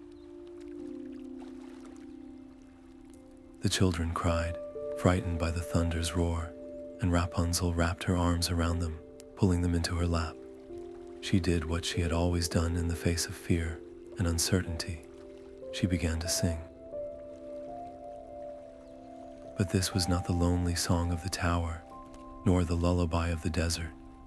This was a new song, one she made up on the spot, about the sky giants who were simply moving their furniture around, the thunder merely the sound of a great table being dragged across the heavens. The prince, listening to her brave, cheerful voice weave a story of comfort in the midst of the tempest, felt his own anxiety ease. He joined in, adding his own deep voice to the tale, and together they transformed a terrifying ordeal into a strange, intimate adventure. The four of them a tiny island of warmth and light in the vast, stormy darkness. The terrain shifted once more, from soft plains to steep, rugged foothills that marked the approach to the prince's realm. The path was grueling, a narrow track that switched back up steep inclines, littered with loose shale that slipped treacherously underfoot. Their progress slowed to a crawl, and exhaustion began to wear them down. The children, so brave until now, grew tired and fussy, their small legs unable to keep up. The prince, without a moment's hesitation, hoisted his son onto his shoulders, while Rapunzel carried their daughter on her hip, their own weariness forgotten in the face of their children's needs. They encouraged each other with soft words, sharing memories of the kingdom that awaited them, the sweet taste of fresh fruit from the market, the softness of a proper bed, the joyful noise of a crowded festival. They were no longer just a prince and a tower maiden. They were a family unit, a single organism moving with one purpose. Each obstacle they overcame, the river crossed, the storm weathered, the mountain climbed, was not just a physical trial surmounted, but a thread woven into the unbreakable fabric of their shared history, proving that their determination, forged in separation and tempered by love, was a force more powerful than any river, storm, or mountain. They were moving forward, not as individuals, but as one. The warmth of their hard-won reunion and the shared strength, forged on the difficult journey, began to create a fragile sense of security, a feeling that the worst was finally behind them. They allowed themselves, in hushed voices around a carefully shielded campfire, to imagine the welcome that awaited them at the castle, the safety of stone walls, the comfort of a soft bed, the joyful reunions. But the Enchantress's reach was long, and her pride, once wounded, festered into a venomous obsession. Whispers began to find them, carried on the wind or passed by a nervous traveler at a crossroads who would not meet their eyes. The rumors were fragmented, unsettling echoes of a threat they had hoped was vanquished, a shadow seen moving against the wind, a sudden, unnatural frost coating the leaves in the height of day. The distant, distorted sound of a familiar, cruel laugh carried from a cliff face with no one there. The message was always the same. She was not finished. She was coming. She was using her magic to trace the unique signature of Rapunzel's spirit, a beacon of light she had once contained and now sought to extinguish completely. The idyllic dream of a peaceful journey shattered, replaced by the cold, sharp reality of a hunt. The open road, which had been a path to freedom, now felt exposed and treacherous, every rustle in the undergrowth a potential threat, every stranger's glance a possible spy. Their love, which had been a source of comfort, now became their primary defense, a fortified wall they built around their small family. They made the difficult decision to abandon daylight travel, surrendering the sun's warmth and clarity for the concealing cloak of night. Their world inverted. They became creatures of the moon and the stars, sleeping in hidden thickets or shallow caves during the day, their rest fitful and anxious, and moving under the cover of darkness, their footsteps soft on the dew-damp earth. The prince's restored sight, once a miracle, was now strained, peering into oppressive gloom for unseen dangers, while Rapunzel's other senses, honed by years of desert solitude, sharpened to a razor's edge, listening for the snap of a twig that was out of rhythm with the forest's nocturnal life. Fear was a constant, cold companion on these night marches, but it did not rule them. They refused to let it. Instead, they wielded their love like a weapon against the creeping dread. They walked close together, their hands linked or resting on a small, sleeping child's back. They spoke in the softest of whispers, not of the shadow that pursued them, but of the future that awaited, describing the castle's kitchens in lavish detail to the children, planning the garden Rapunzel would plant, laughing quietly about the prince's disastrous first attempts at cooking over a campfire.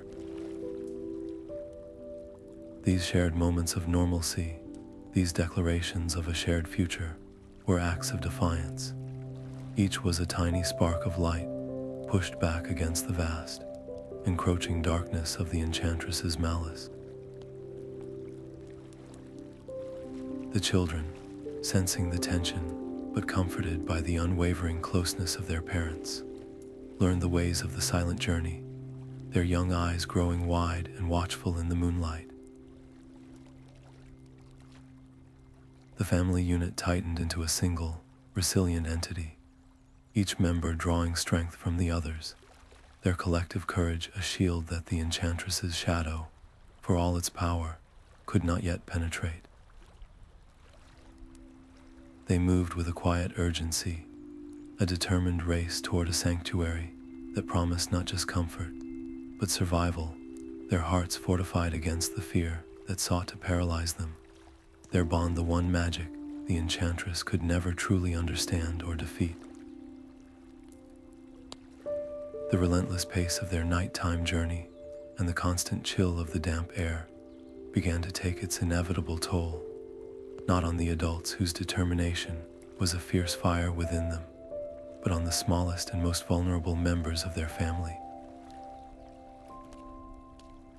First, the little girl developed a cough, a dry, rasping sound that seemed too large for her small frame.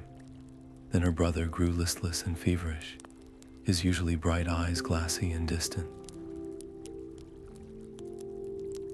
Their meager supplies, which had seemed sufficient for a straightforward journey, were now critically low. The last of the dried fruit and hard bread was gone, and the water skin was perilously light.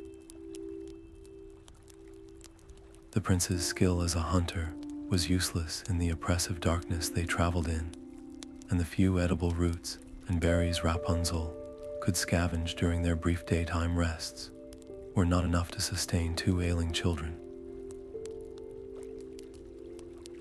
For the first time since their reunion, a true and potent fear, colder than the night air, began to seep into their hearts. This was no longer an abstract threat of a vengeful enchantress. This was the immediate, terrifying specter of watching their children fade before their eyes, powerless to stop it. They made a desperate camp in a small, damp hollow, sheltering the children as best they could under a canopy of low-hanging pine boughs. The prince's face was etched with a helpless anguish, the kind that comes from a father who would gladly trade his own life for his child's health, but has no means to do so. He held his son, trying to will his own strength into the small, burning body, while Rapunzel knelt beside their daughter, her mind racing. The fear was there, a cold knot in her stomach, but it was met by something else, something that had been forged in the crucible of the desert, a ruthless, practical resilience. Panic was a luxury she could not afford. She closed her eyes, blocking out the desperate present, and forced herself back into the searing heat of her exile. She walked the barren landscape in her memory, not as a victim, but as a student of survival. She remembered the desperate trial and error, the careful observation of which plants sustained her and which made her sick. The knowledge she had gained had been a matter of life and death then, and it was again now. Her eyes snapped open, a new focus replacing the fear.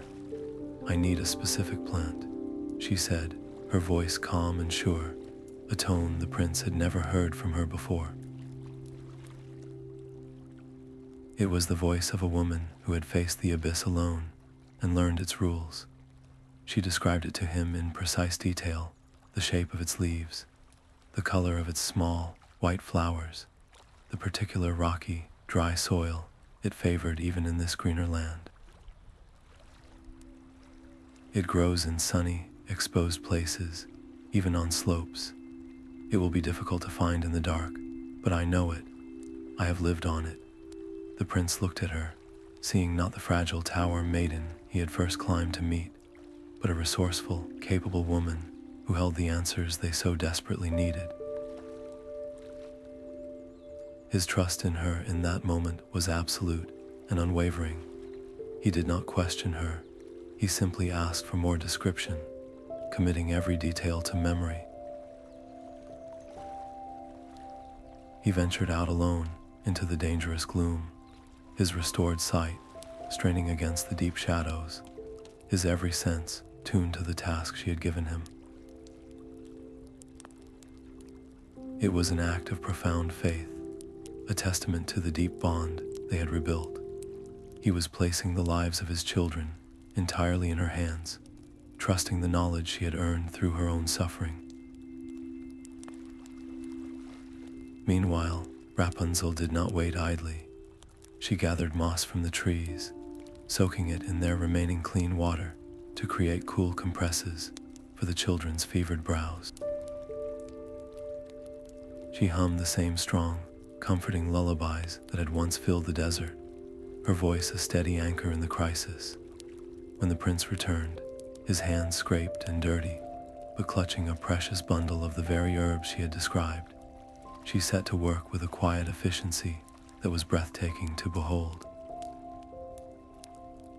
She crushed the leaves between clean stones, mixed them with a few drops of their precious water to make a poultice for their chests, and prepared a weak, bitter tea from the roots, coaxing tiny sips past their fever-parched lips. The hours that followed were a long, silent vigil, a test of patience and faith. The prince watched her, his heart swelling with a love that was now layered with a deep, abiding respect.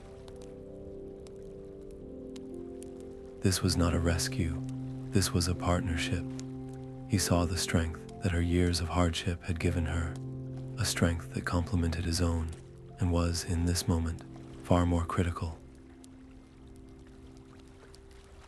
As the first gray light of dawn began to filter through the trees, the little boy's fever broke, his breathing easing into the soft, regular rhythm of natural sleep. His sister's cough had softened to a faint wheeze, and the terrible glassiness had left her eyes. They were not yet well, but the terrifying crisis had passed. The immediate danger was over. In the quiet relief of that moment, The prince simply took Rapunzel's work-roughened hands in his own and brought them to his lips, his eyes saying everything words could not. Their bond was no longer just the passionate connection of first love or the shared joy of reunion. It was now something deeper, tempered in the fire of shared crisis and proven capability. He had seen her power, not the magical power of the Enchantress, but the real, tangible power of resilience, knowledge, and a mother's fierce love, and he knew in his soul that she was the strongest person he had ever known.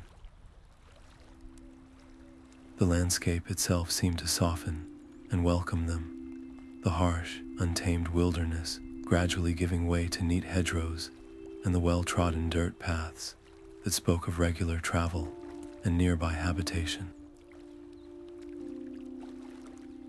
The air, once filled with the lonely cry of hawks and the whisper of wind through dense forest, now carried the distant, comforting sounds of human industry, the lowing of cattle, the rhythmic chop of an axe, the faint, cheerful shout of a farmer calling to his dog. They had reached the outermost boundaries of the prince's realm, a place where the wild woods respectfully surrendered to cultivated fields and the ordered peace of a kingdom cared for. Exhaustion was a heavy cloak they all wore, but it was now lined with the first fragile threads of hope. They crested a small, rolling hill, and there, spread out in the valley below like a promise kept, was a village, its stone cottages smoking gently in the late afternoon light. They must have been a strange and pitiable sight, a family of 4, travel-worn and thin, their clothes faded and patched, with the weary, cautious bearing of those who have known too much hardship. As they approached the first cottage, an old woman drawing water from a well looked up, her eyes initially wary of strangers, but then her gaze settled on the prince's face, despite the dust and the beard that had grown during their long journey, and her expression transformed from suspicion to stunned disbelief, and then to joyous recognition. She dropped her bucket with a clatter that seemed to echo through the sudden silence. "Your Highness," she breathed out, her voice trembling with emotion. "By all the stars, can it truly be you? We had heard, we feared the worst." The call went up then, a ripple of astonishment that spread through the small village like a wave. Doors opened, faces appeared, and soon they were surrounded not by a threatening crowd, but by a gathering of their own people. There were gasps and murmured prayers, and then a wave of compassionate action. Where the Enchantress had offered only cold isolation, these people offered the immediate, practical warmth of community. A baker pressed still warm loaves of bread into their hands, the smell alone making their heads light with hunger. A farmer's wife brought a pitcher of fresh milk and a round of creamy cheese for the children. A stooped old man, once a captain in the king's guard, recognized the set of the prince's shoulders even in his ragged state, and immediately began issuing quiet, efficient orders, sending a young boy on a fast horse to the castle to alert the king and queen that their son, long mourned as lost, was returning home. For the prince, it was a profound and moving homecoming, a validation of every hardship endured. But for Rapunzel, it was an experience entirely new and utterly overwhelming. She stood slightly apart, her children clinging to her skirts, as she watched these strangers treat her prince with such deep-seated loyalty and love. Their kindness extended to her and the children as well, their smiles warm and genuine, but she felt a sudden, sharp vulnerability. These people saw her as part of his story, a rescued prize, a mystery to be solved. They did not know the girl from the tower or the woman who survived the desert, They saw only the result, not the journey.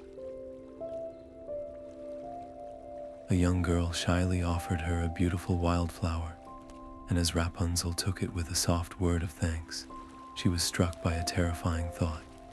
Could she ever truly belong here? Her entire life had been defined by roles forced upon her: a captive daughter, a desert survivor, a hidden secret. The role of a princess, of a future queen, welcomed by a people she did not know, felt like another tower, this one built of expectations and curious eyes instead of stone. She worried her hands together, the simple, honest kindness of these people feeling like a weight as much as a gift. A new world she desperately wanted to be worthy of, but had no idea how to navigate. The final stretch of their journey should have been the easiest, a gentle descent into the welcoming embrace of the kingdom's heartland. But a profound and unnatural stillness descended first, a preternatural quiet that made the very air feel heavy and thick. The birds ceased their songs mid-note. The rustling of leaves in the soft breeze fell utterly silent.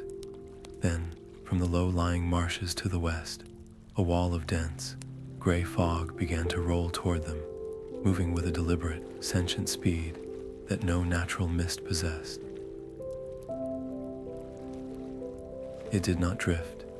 It advanced, swallowing the familiar path, the guiding landmarks, the very light of the sun, until the world was reduced to a swirling, formless void of damp gray.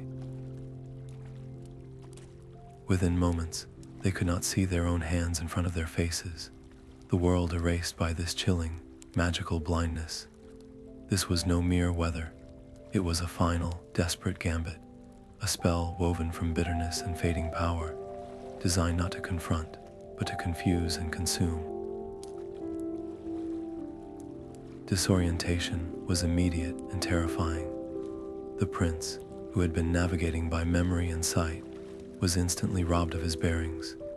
The children cried out, their small voices muffled and distorted by the oppressive fog, their fear a palpable force. Every direction looked exactly the same, a monotonous, swirling gray that seemed to mock their progress. With every cautious step, the ground felt uncertain, and the fear of walking in circles, or worse, over a cliff edge they could no longer see, paralyzed them. The Enchantress's malice was clever. She did not attack their bodies, but their resolve, aiming to trap them in a prison of despair and uncertainty until they simply gave up, lost forever within shouting distance of their own salvation. In the past, such a calculated assault would have filled Rapunzel with a dread that rooted her to the spot, a relic of her years under the Enchantress's control. But the woman who stood in that fog was not the same frightened girl from the tower. She had been tempered in the fires of exile and hardened by the responsibility of motherhood. As her family clung to each other, their breaths coming in short, panicked gasps, she closed her eyes, shutting out the useless, confusing input of the vanished world. She reached for a deeper, more fundamental sense of direction, one that had been her first and only tool for communication, her solace in solitude, and her beacon of hope. She took a steadying breath, cutting through the panicked whispers of her children, and began to sing. It was not a loud, frantic sound, but a clear, strong, unwavering melody. The same lullaby she had sung to her children in the desert, the same song that had once called a lost prince to her tower. Her voice did not shout against the fog. It pierced through it, a pure, resonant note of absolute certainty that seemed to push back the swirling gloom, not by force, but by truth. She sang of the path home, of the warmth of a hearth fire, of a love that no magic could obscure. She poured every ounce of her hard-won faith, an unshakable sense of purpose into that song, making her voice a living compass needle, pointing true north. "Follow my voice," she called out, her tone calm and sure, a lighthouse keeper in a starless sea. "Take a step, just one step toward the sound, now another. I am here, I will not let you become lost." Hearing her, so fearless and anchored, broke the spell of panic that the fog had woven. The prince, gripping his children's hands tightly, focused entirely on that singular, guiding sound, using it as his sole point of reference in the formless world. Step by painstaking step, they moved toward it, their trust in her complete. The fog seemed to writhe and twist around them, throwing up phantom sounds and chilling cold in a last attempt to mislead them. But Rapunzel's voice remained constant, a fixed point in the chaos, pulling them forward with the irresistible gravity of love and leadership. From the edge of the tree line, hidden within the very mist she had conjured, the Enchantress watched. She witnessed the utter failure of her most insidious magic. She saw how the fog, which should have sown discord and fear, instead only served to highlight the strength of the bond she had tried so hard to sever. Rapunzel was not crying out in terror, she was leading. She was not a victim to be rescued, she was the unwavering guide. The prince and children were not stumbling blindly. They were moving with purpose and unity, directly toward the sound of her voice, their faith a power greater than any spell the Enchantress could ever cast. In that moment, the Enchantress understood the profound and humiliating truth. Her power, which had always been based on control and fear, was useless against a force built on mutual trust and selfless love. She had thrown her worst at them, and it had not merely failed, it had been rendered irrelevant. A deep, cold emptiness washed over her, not as a new attack, but as a final, devastating realization.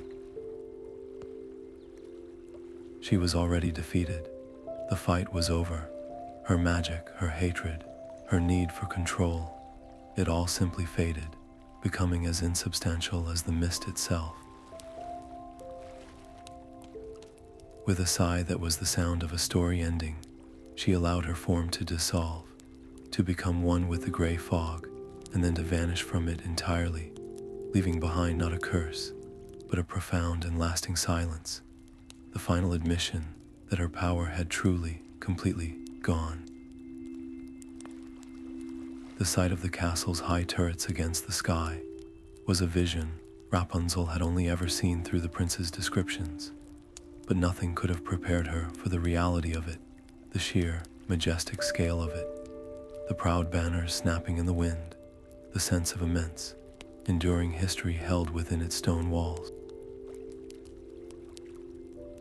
As they passed through the final gatehouse and into the main courtyard, a great cry went up from the assembled courtiers, guards, and servants, a wave of sound so full of joy and relief that it was almost a physical force. They were not just welcoming their prince, believed lost and now miraculously returned. They were welcoming a story, a legend made flesh, and then all eyes turned to her. She felt the weight of hundreds of curious, hopeful gazes, and for a terrifying moment, the old instinct to shrink back, to make herself small and invisible, surged within her. She tightened her grip on her children's hands, their presence a grounding force, and felt the prince's steadying hand on the small of her back, his silent, unwavering support, giving her the courage to lift her chin and meet their looks, not as a subject under inspection, but as a person finally arriving at a long-dreamed of destination. The king and queen, their faces etched with the lines of years of grief, now being washed away by tears of incredulous joy, did not wait on the grand steps of the keep for a formal presentation. They rushed forward, their royal dignity forgotten, to envelop their son in a crushing embrace, their murmured words lost in the general cacophony of celebration. Then the queen, a woman with kind eyes and a strength in her bearing that reminded Rapunzel of the stories the prince had told of her, turned that gaze upon her. Instead of a curtsy or a bow, the queen simply reached out and took both of Rapunzel's work-roughened hands in her own soft ones. "You brought our son home to us," she said, her voice thick with emotion, but clear enough for those nearby to hear. "You have given us back our light. Our kingdom is in your debt." It was not a welcome based on title or birthright, but on gratitude and profound respect. This set the tone for everything that followed. The people of the castle, from the highest lord to the lowliest kitchen scullion, saw not a mysterious outsider, but the woman whose courage and love had broken a curse and returned their beloved prince from the shadows. In the days that followed, the entire kingdom seemed to exhale a breath it had been holding for years, and that exhalation took the form of a continuous, spontaneous festival. There were feasts in the great hall, where the long tables groaned under the weight of roasted meats, steaming vegetables, and sweet, glistening pies. Abundance so shocking and wonderful to Rapunzel that she could only stare in wide-eyed wonder, her mind flashing back to the meager, identical meals delivered in a basket. There was music from minstrels who sang not of old tragedies, but of new beginnings and love rediscovered, their melodies lively and filled with a hope that resonated deep within her. But it was in the quieter, more personal moments that her true healing began. The isolation that had been her constant companion for a lifetime did not vanish overnight. Such deep wounds leave scars that ache long after the danger has passed. There were moments of overwhelming panic in crowded rooms, a feeling of being watched and not knowing how to perform the role expected of her. The sheer noise of a bustling courtyard could sometimes feel like an assault after a lifetime of silence.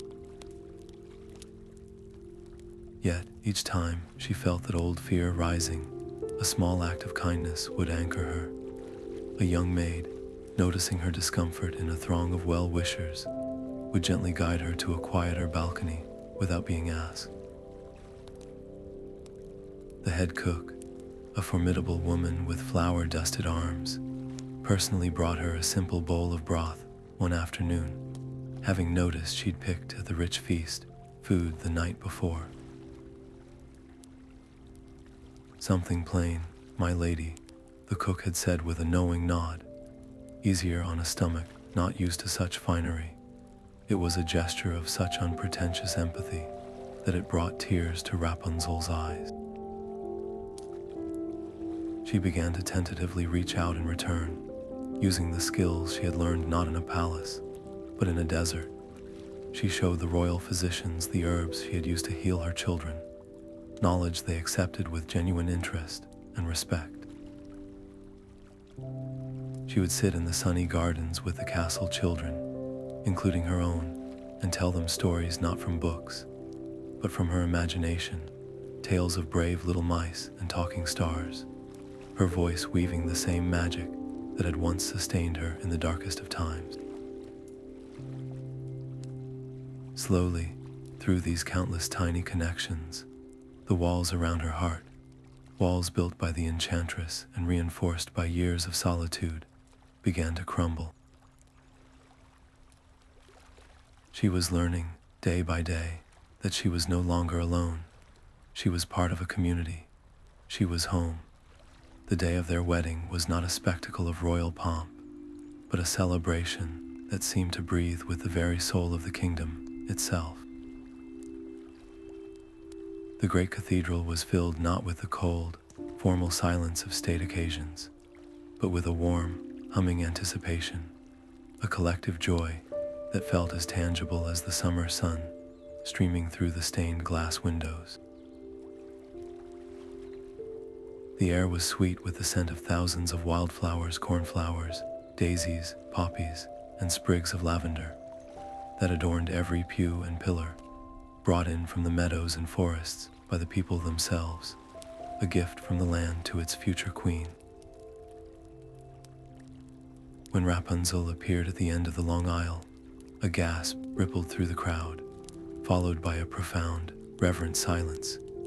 She did not wear a crown of gold and jewels, but a delicate circlet woven from the very same wildflowers that filled the room, a masterpiece of living art that symbolized everything she was and everything she promised to be.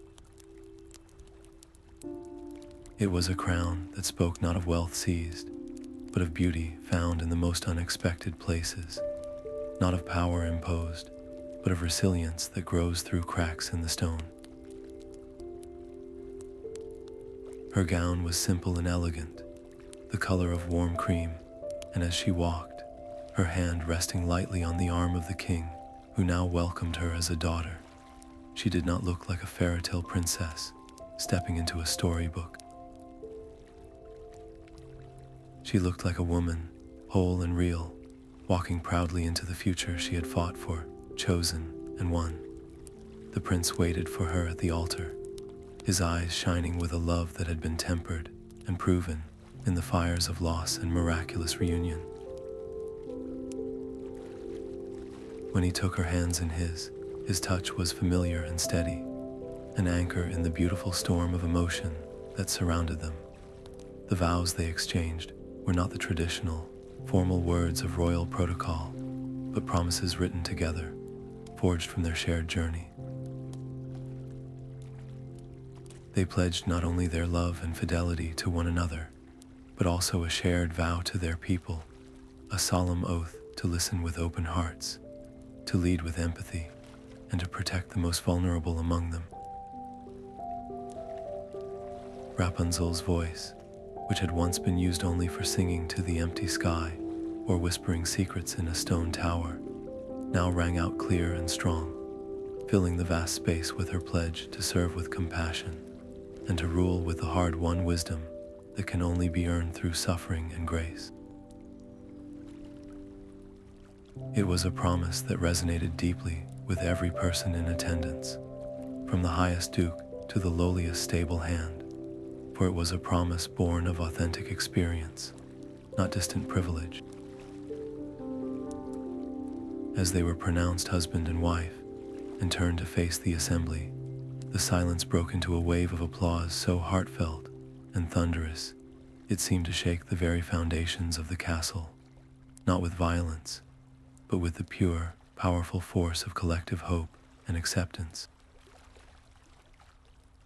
The feast that followed was a mirror of the ceremony itself, a lavish display of abundance that felt genuinely shared rather than merely presented.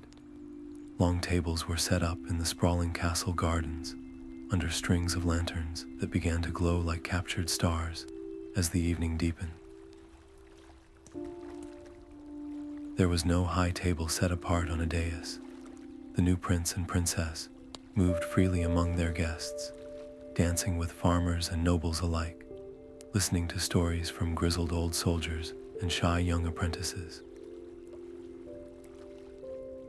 Rapunzel's laughter, a sound once so rare and precious, now flowed freely, mingling with the music and the general din of merriment.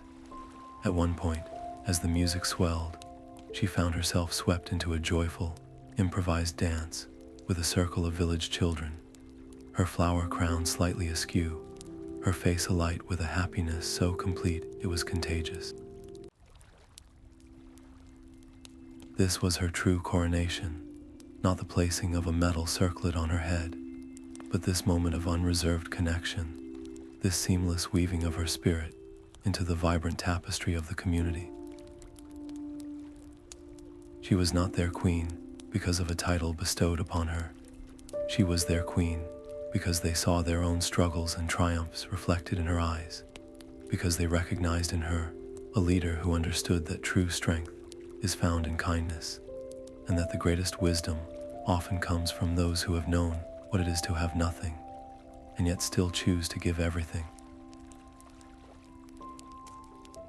The wildflowers in her hair, already beginning to wilt slightly in the warm evening air, were a perfect, fleeting testament to her rule, a thing of natural, temporary beauty, whose real value lay not in its permanence, but in the profound meaning it carried and the promise of growth it represented for the entire kingdom. The memory of her own isolation, that profound and aching loneliness that had been her constant companion for so many years, never truly left Rapunzel. It lived in her like a quiet ghost, a reminder that kept her eyes open and her heart tender to those who moved through the bustling castle life with a similar, subtle emptiness behind their smiles. She noticed the young scullery maid who jumped at sudden noises, the old soldier who sat alone in the gardens staring at nothing, the visiting dignitary's daughter who seemed to shrink into the background, her voice a whisper no one heard. She understood that prisons were not always made of stone. They could be built from grief, from fear, from the quiet belief that one's own story was too broken or too small to matter. And so, with the full support of her husband, who had known his own form of darkness, she decided to build a different kind of tower, not one of isolation, but one of connection. She chose a sun-drenched wing of the castle that faced the royal gardens, its large windows thrown open to let in the sound of birds and the scent of blooming roses. They filled the rooms not with formal, intimidating furniture, but with deep, comfortable chairs piled with soft cushions, low tables for holding a cup of tea, and warm rugs for bare feet. This was not a throne room or a council chamber. It was a living room for the soul. She called it simply the sanctuary, and its only rule was that within its walls, every voice was welcome and every story was held with respect. Word spread quietly at first, a rumor of a place where one could simply be, without pretense or pressure, and slowly, tentatively, people began to come. Rapunzel did not preside over these gatherings as a princess holding court. She sat among them, often on the floor, her own cup of tea in hand. She did not begin by demanding their stories. Instead, she would often begin by sharing a small piece of her own, not the grand, legendary version the bards sang in the great hall, but the quiet, human truths within it.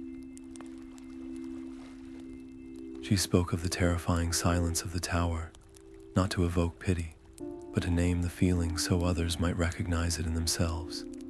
She talked about the gritty taste of desert dust on her tongue, and how some days, even now, the sheer noise of a crowded room could make her want to hide. But then she would always circle back to the song. She described how her voice, once her only companion in solitude, became her tool for survival, her compass through the magical fog, and finally, her bridge back to the world. The thing you think sets you apart, she would say, her voice gentle but firm. The thing you might even see as a weakness, your quietness, your strange past, your fear, that is not your prison. It is your particular kind of hair. It is the thing that, when you finally learn to use it, becomes the very rope that pulls you into a new life. And then she would sing. Not a performance, but an invitation. A simple, familiar melody, her voice a warm and steady presence in the room, and slowly, haltingly, others would join. A mother grieving a lost child might find the courage to hum along. A young man struggling to find his place in his family's legacy, might add a harmony. The songs were sometimes joyful, sometimes sorrowful, but they were always shared. In the act of making music together, without judgment, the walls around individual hearts began to soften. People who had felt invisible were seen. Those who had believed their pain was a private, unshareable burden found that when spoken aloud in that safe space, it lost some of its weight, distributed and shared among listeners who understood. Rapunzel's greatest gift was her ability to reframe a narrative. She never allowed anyone to leave that room thinking of themselves solely as a victim of their circumstances. Instead, she helped them find the thread of resilience that was already woven through their story.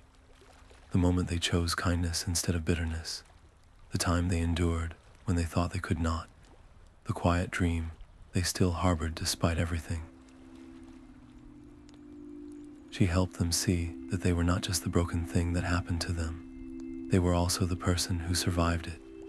And in doing so, she gave them permission to claim the most powerful part of their own story, their voice. One by one, they found the courage to use it, first in the safety of the sanctuary, and then, slowly, out in the world where it truly mattered. From their earliest days, the twins were cradled in stories. Their lullabies were not just melodies, but narratives woven with threads of resilience and hope. Their mother's voice, the very instrument of her own salvation, became their gateway to understanding a past that was both terrifying and wondrous. They did not learn a sanitized, fairy tale version of events. They learned the truth, with all its shadows and light.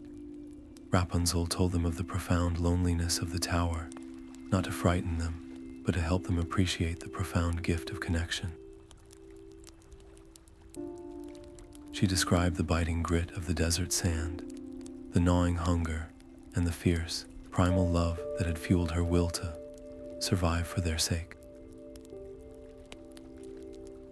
Their father, in turn, shared the story from his perspective, the disorienting terror of blindness, the despair of a seemingly endless search, and the unwavering faith that had guided him by sound alone back to the family he refused to lose.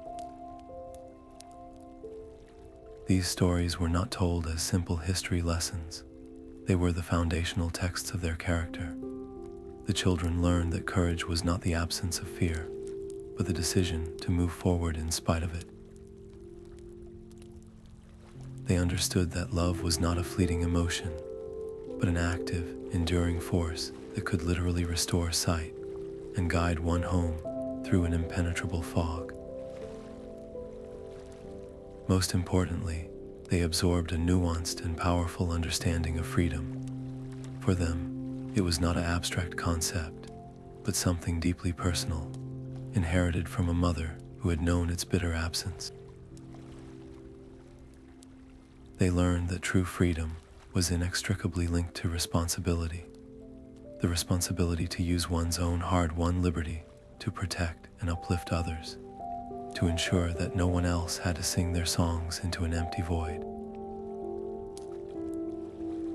This unique upbringing, steeped in empathy and a profound respect for both struggle and redemption, shaped them into natural diplomats. They possessed an almost uncanny ability to see conflict from multiple sides, to listen for the unspoken hurts and fears that underpinned political disputes. As they grew and began to travel to neighboring kingdoms alongside their parents, they became living bridges.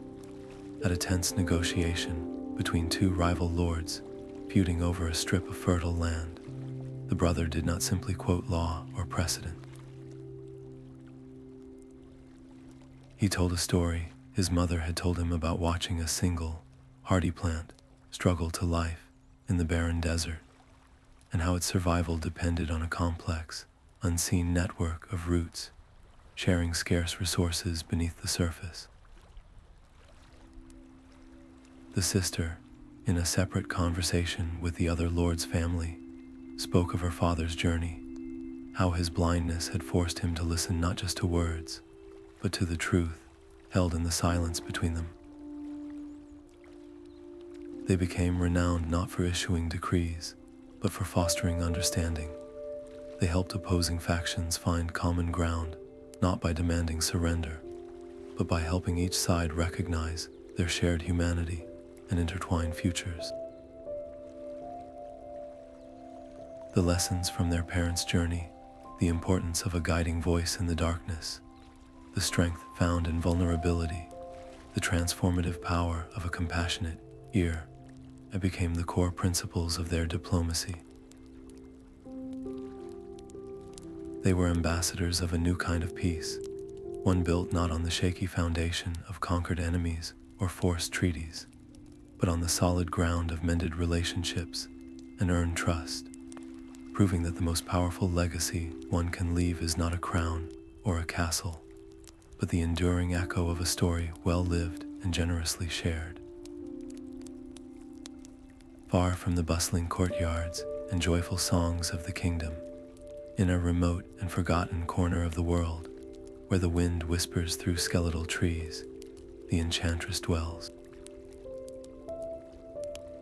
The grand, imposing power that once let her command the very stones of a tower and banish a young woman to a desert is gone, not stolen by another, but withered from within, a fire that consumed its own fuel until nothing but cold ash remained. Her existence now is one of profound silence and solitude, a self-made prison far more effective than any she constructed for another. The villagers in the valley below speak of her in hushed tones, not with the fear that once accompanied her name, but with a kind of pitying curiosity. They say she lives in a small, simple cottage, its windows often dark, and that she is sometimes seen walking the overgrown paths of the forest, her head bowed as if in deep conversation with a memory she cannot escape. Her reflection, they whisper, is her only constant companion. This solitude is not a peaceful one.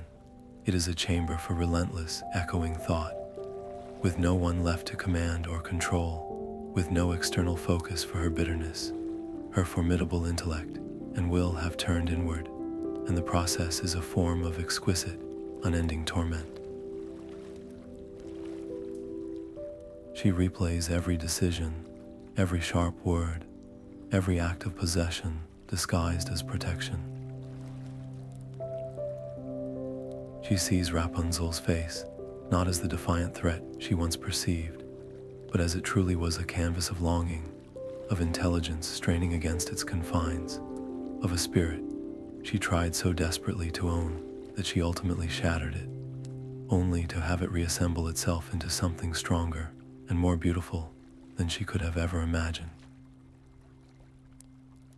The memory of her final act, the violent shearing of Rapunzel's hair, and her cruel banishment, now plays in her mind not as a moment of triumphant power, but as the moment her own defeat was truly sealed. She realizes in her isolation that her magic was never truly about strength. It was a cage she built around her own heart, and its bars were forged from a deep, unacknowledged fear of being alone.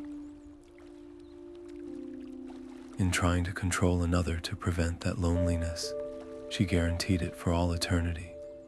Her punishment is not meted out by any court or king. It is the natural, inevitable consequence of a life lived in opposition to love, and it is a sentence she must serve within the confines of her own remorse.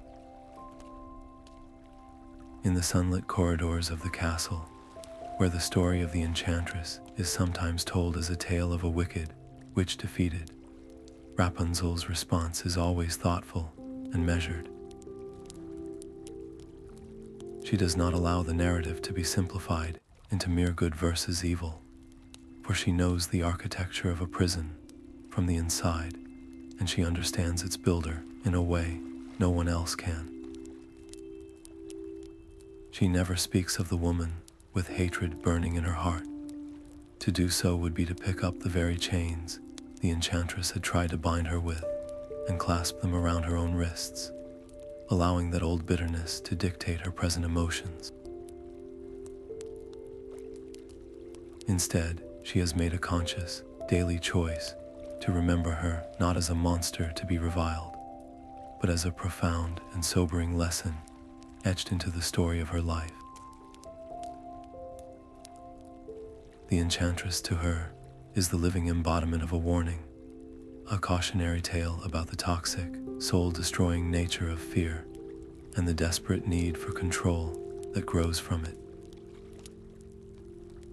She understands that the Enchantress's original act, taking a child from her parents, might have been rooted in a twisted sense of justice or a desire to fill a void within herself, but that the initial impulse curdled over the years into something far darker. The woman did not just keep Rapunzel in a tower.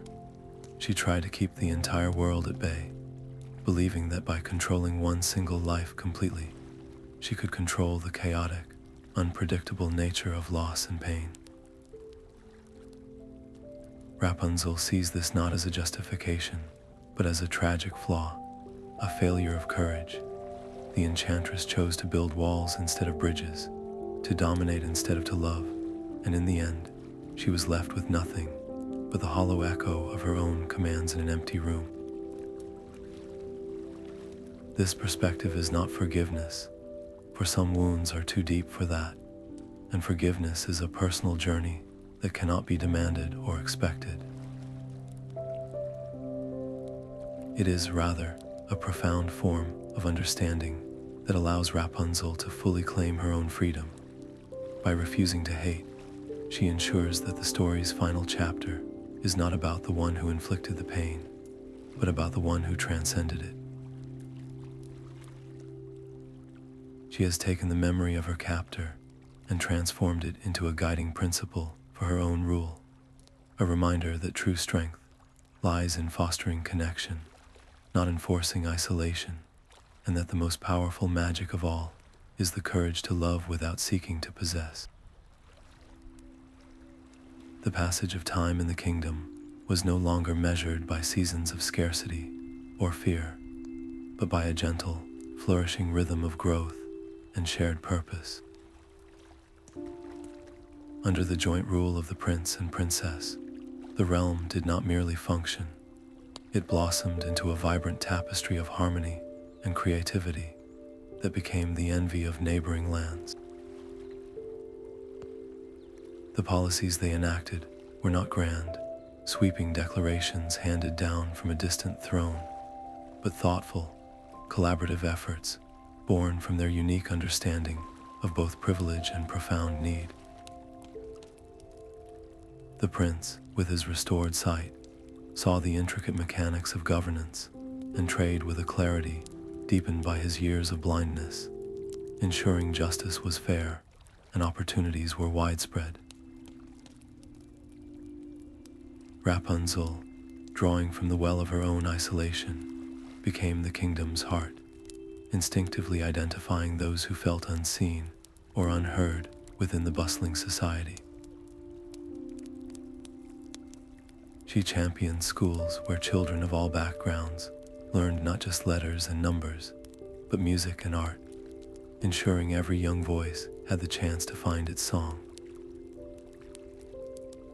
Artisans and craftspeople found their work valued and supported, their guild halls becoming centers of innovation where new ideas were met with encouragement, not skepticism.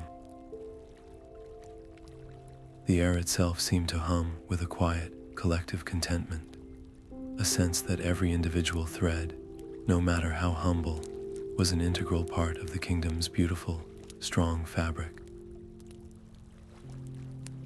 And in the midst of this thriving world, the physical reminder of a very different past remained: Rapunzel's tower. It stood not as a ruin or a shameful secret, but as a preserved monument, its doorless stone facade now framed by a lovingly tended garden of wildflowers and climbing vines. The decision to leave it standing, untouched, had been a conscious one. It was not a shrine to suffering, but a testament to transformation. The empty room at the top, once a cage of solitude, was now a place of pilgrimage for those at their own crossroads. Young couples would visit before their wedding, touching the cold stone to remember that love can overcome the most formidable obstacles. Those grappling with loneliness or a sense of being trapped by their circumstances would make the journey, sitting in the garden below and looking up, not with despair, but with a dawning hope. They would hear the story not of a victim, but of a survivor, and they would leave carrying a small, potent truth, that the very thing which once confined you, be it a tower, a past mistake, or a seemingly insurmountable fear, can become the foundation upon which you build your freedom. The tower's transformation was complete. Its silence no longer spoke of absence, but of potential, its empty windows now framing a sky full of possibility for all who came to see it. The royal gardens, a sprawling tapestry of color and life, became Rapunzel's favorite classroom, a place where lessons were not read from books, but felt with the heart and heard on the breeze.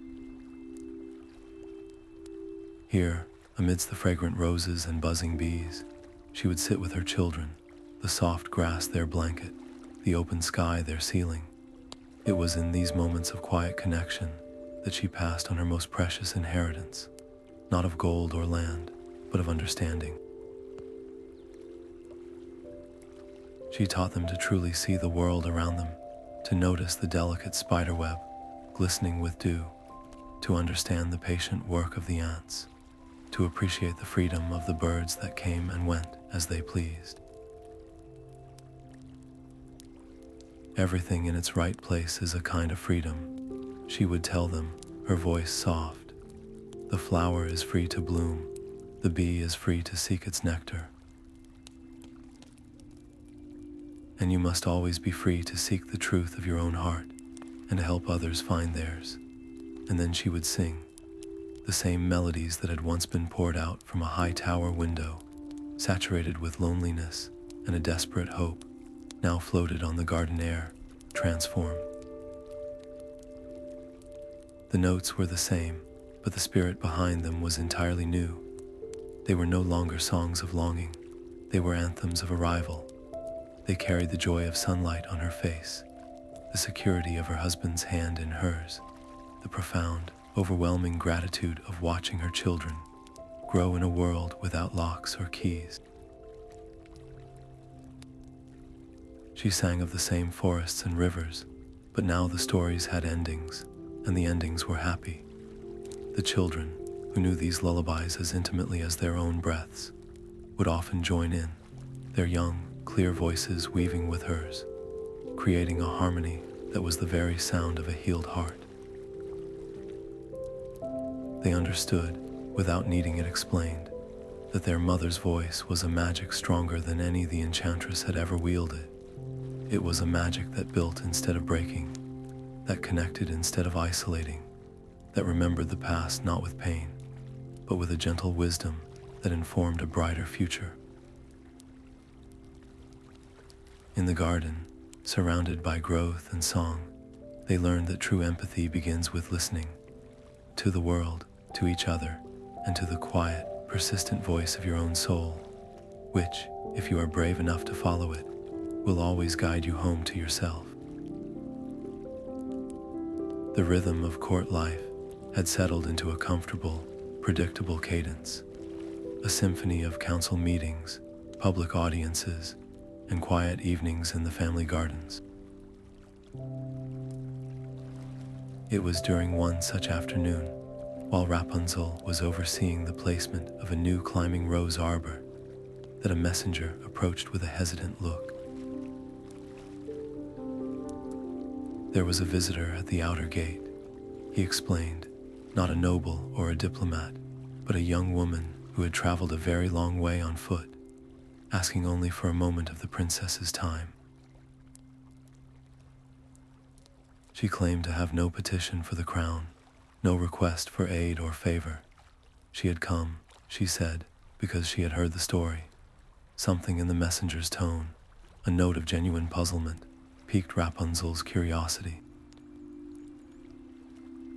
She could have easily, politely, deferred the meeting, but a deeper instinct, a memory of her own yearning for a sign, prompted her to nod. "Show her to the West Terrace," she said. "I will meet her there." The young woman who stood waiting was perhaps 18, her clothes dusty from the road but neatly mended, her hands clasped tightly in front of her as if to keep them from trembling.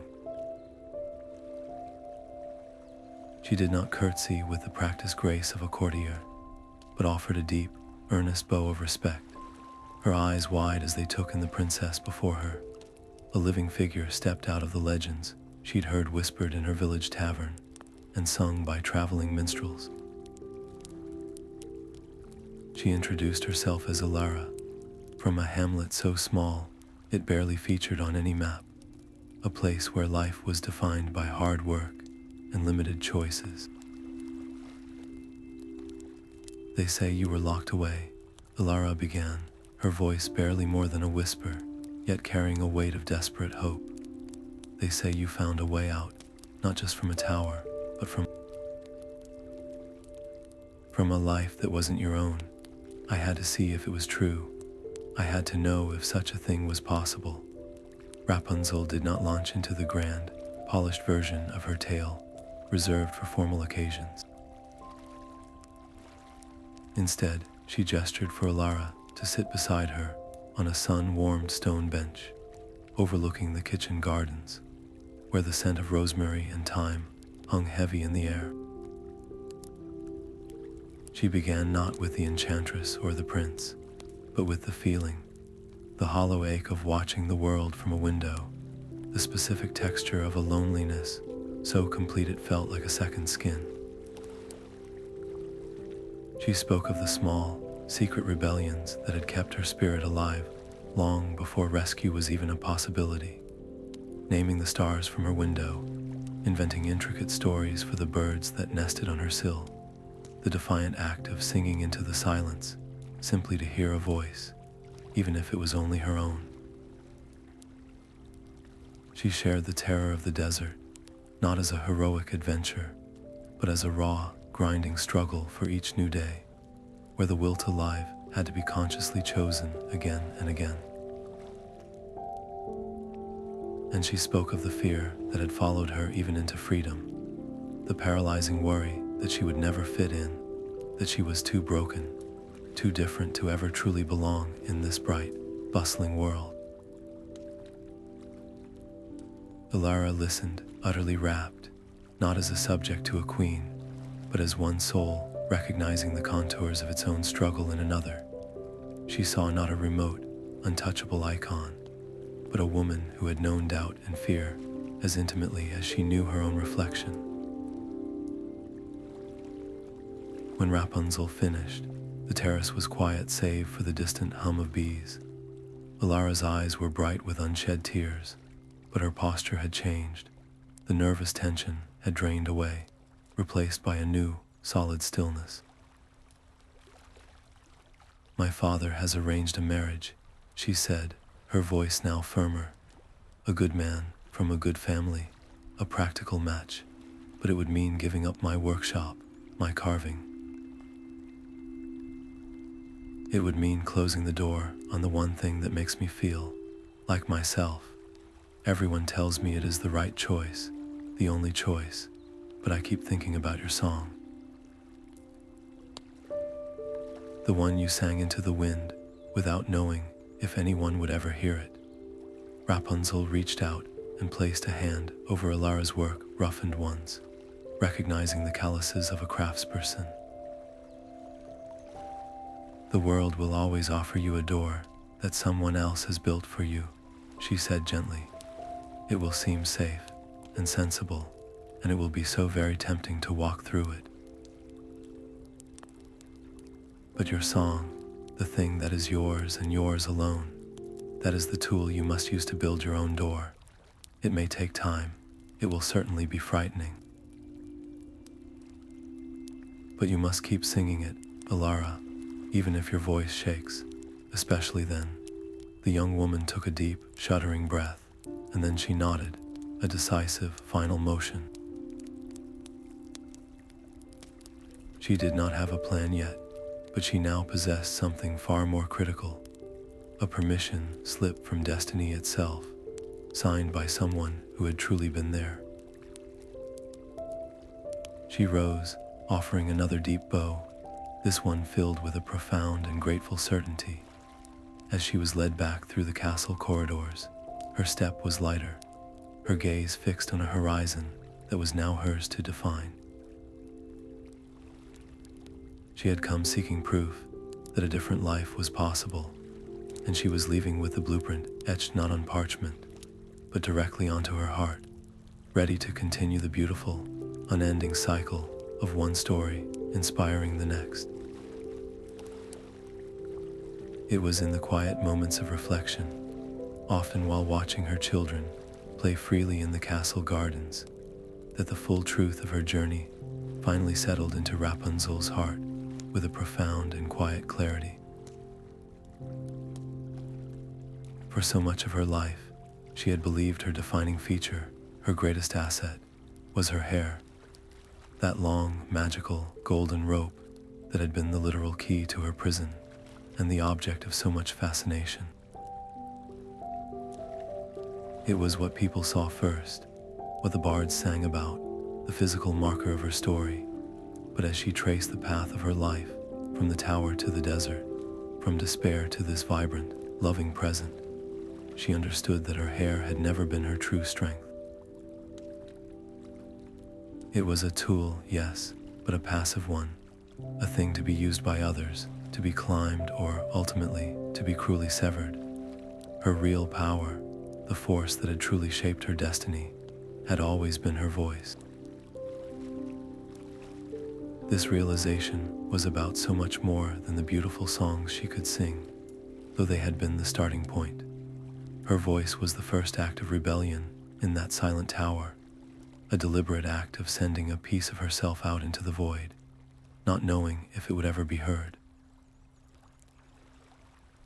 It was the courage to answer the prince's questions with her own truths, to share the depth of her loneliness and the breadth of her dreams, forging a connection that would change everything. In the barren exile of the desert, her voice became a lifeline, not just for her children with its comforting lullabies, but for her own spirit, a way to narrate a world of beauty and hope into existence when her eyes could only see sand and rock. And in the most critical moment of all, when a magical fog sought to erase their path and consume them in despair, it was her clear, unwavering voice that cut through the confusion and became a compass leading them home. Her voice was not merely sound, it was her agency.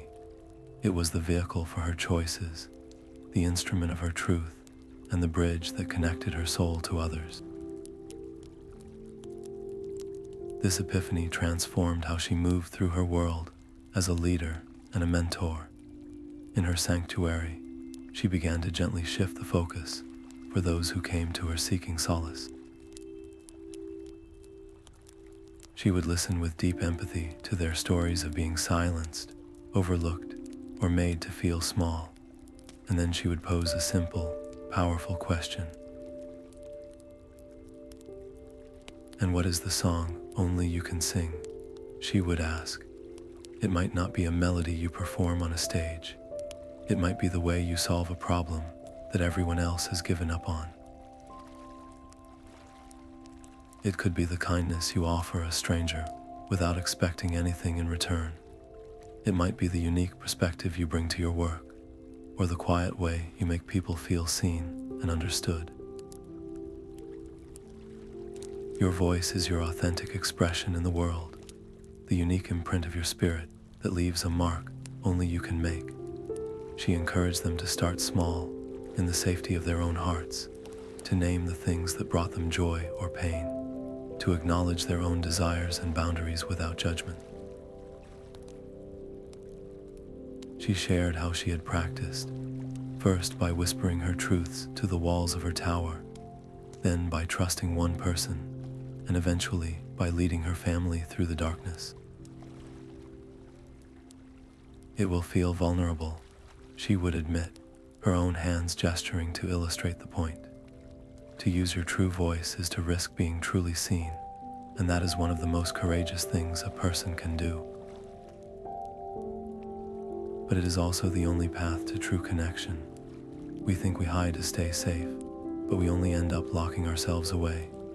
When you dare to speak your truth, you give others the priceless gift of recognizing themselves in you, and you build a community not of perfect, silent people, but of beautifully flawed, authentic souls who can finally say, "Me too." Her message became a cornerstone of rain, woven into the fabric of the kingdom's culture. She championed storytellers, artisans, and innovators, not based on their status, but on the unique truth they brought to their craft. She made it her mission to listen for the quiet voices in a crowd, to draw out the shy child, to empower the hesitant elder to share their wisdom. Rapunzel's legacy was no longer the story of a girl with long hair saved by a prince. It was the story of a woman who discovered the power within herself and made it her life's work to help others unlock that same power within themselves, proving that the most transformative magic was not found in enchanted objects, but in the courageous human act of speaking and being heard. And so, the story did not end with a wedding or a coronation, but continued to grow, transforming from a personal history into a shared inheritance, a legend that took root in the heart of the kingdom and bloomed in the collective imagination of its people. The tale of the girl in the tower, the prince in the thorns, and the love that navigated a magical fog became more than just a story. It became a vital thread in the cultural fabric, a narrative passed down not as a simple fairy tale for children, but as a profound and resonant parable for everyone who has ever felt confined, lost, or waiting for a dawn that seems slow to arrive.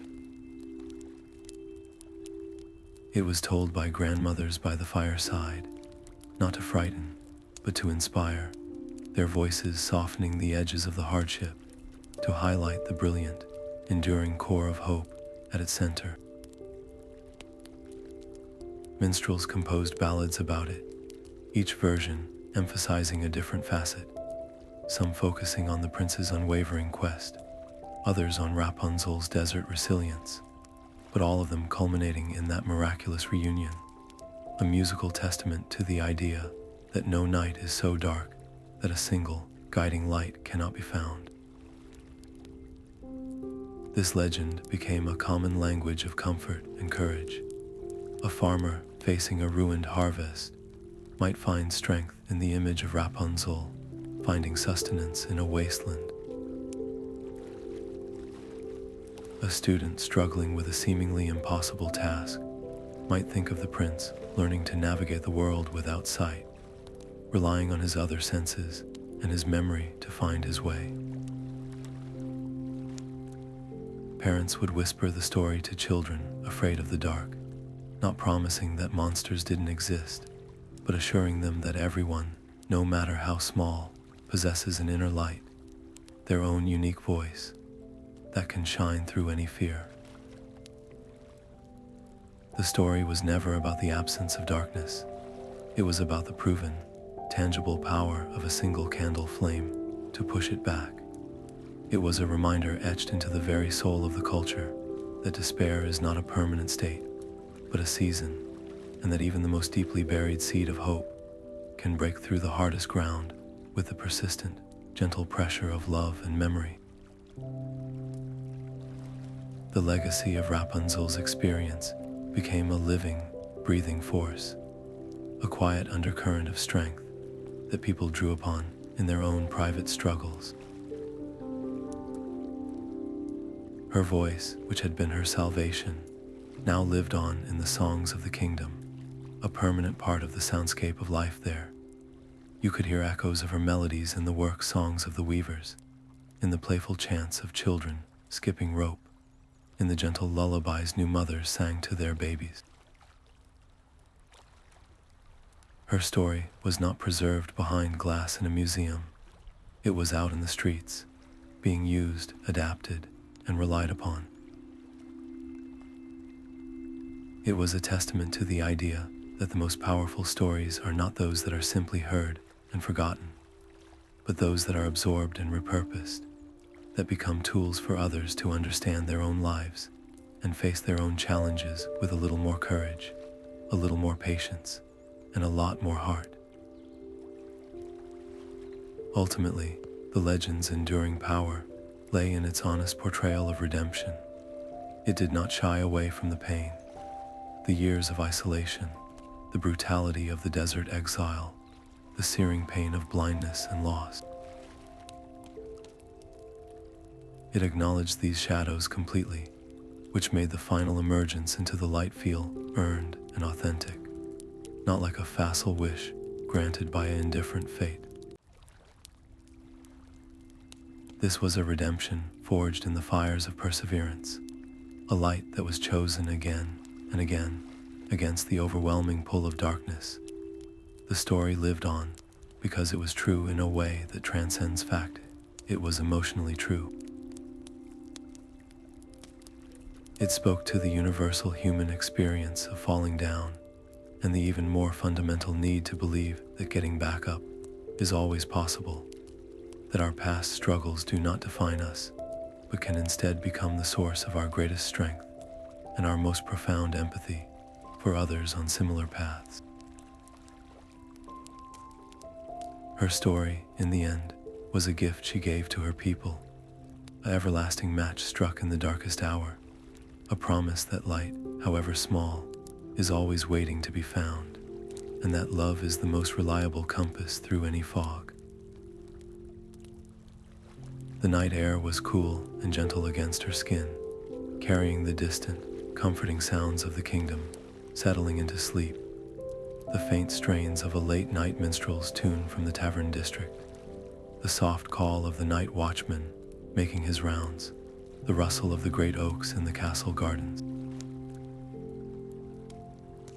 Rapunzel stood on the wide stone balcony of her chamber, her hands resting on the sun-warmed stone, and looked out at the tapestry of lights spread below her. Each flickering candle in a distant window, each torch along the city walls, was a story, a life, a dream unfolding in the peaceful dark. It was a view so vast, so beautifully alive, that it still had the power to steal her breath away, even after all these years. This was not a world observed from a single, lonely window. This was a world she was woven into, a world she helped to shape, and which, in turn, had shaped her. A soft, familiar warmth enveloped her hand as her husband's fingers laced through hers, his silent, steady presence, a constant anchor. He did not need to speak. His simple act of joining her in this quiet moment was a conversation in itself, a reaffirmation of the shared path they had walked, with all its twists and turns. From inside the chamber, she could hear the soft, even breathing of their children, a sound more precious to her than any symphony. They were sleeping safely, securely, in a room with a door they could open whenever they wished, a fact that never failed to send a wave of profound gratitude through her. Her journey to this moment had not been a straight line from darkness to light. It had been a spiral, circling back through memories of fear and isolation, even as she moved forward into love and connection. She did not shy away from those darker memories now. She let them surface.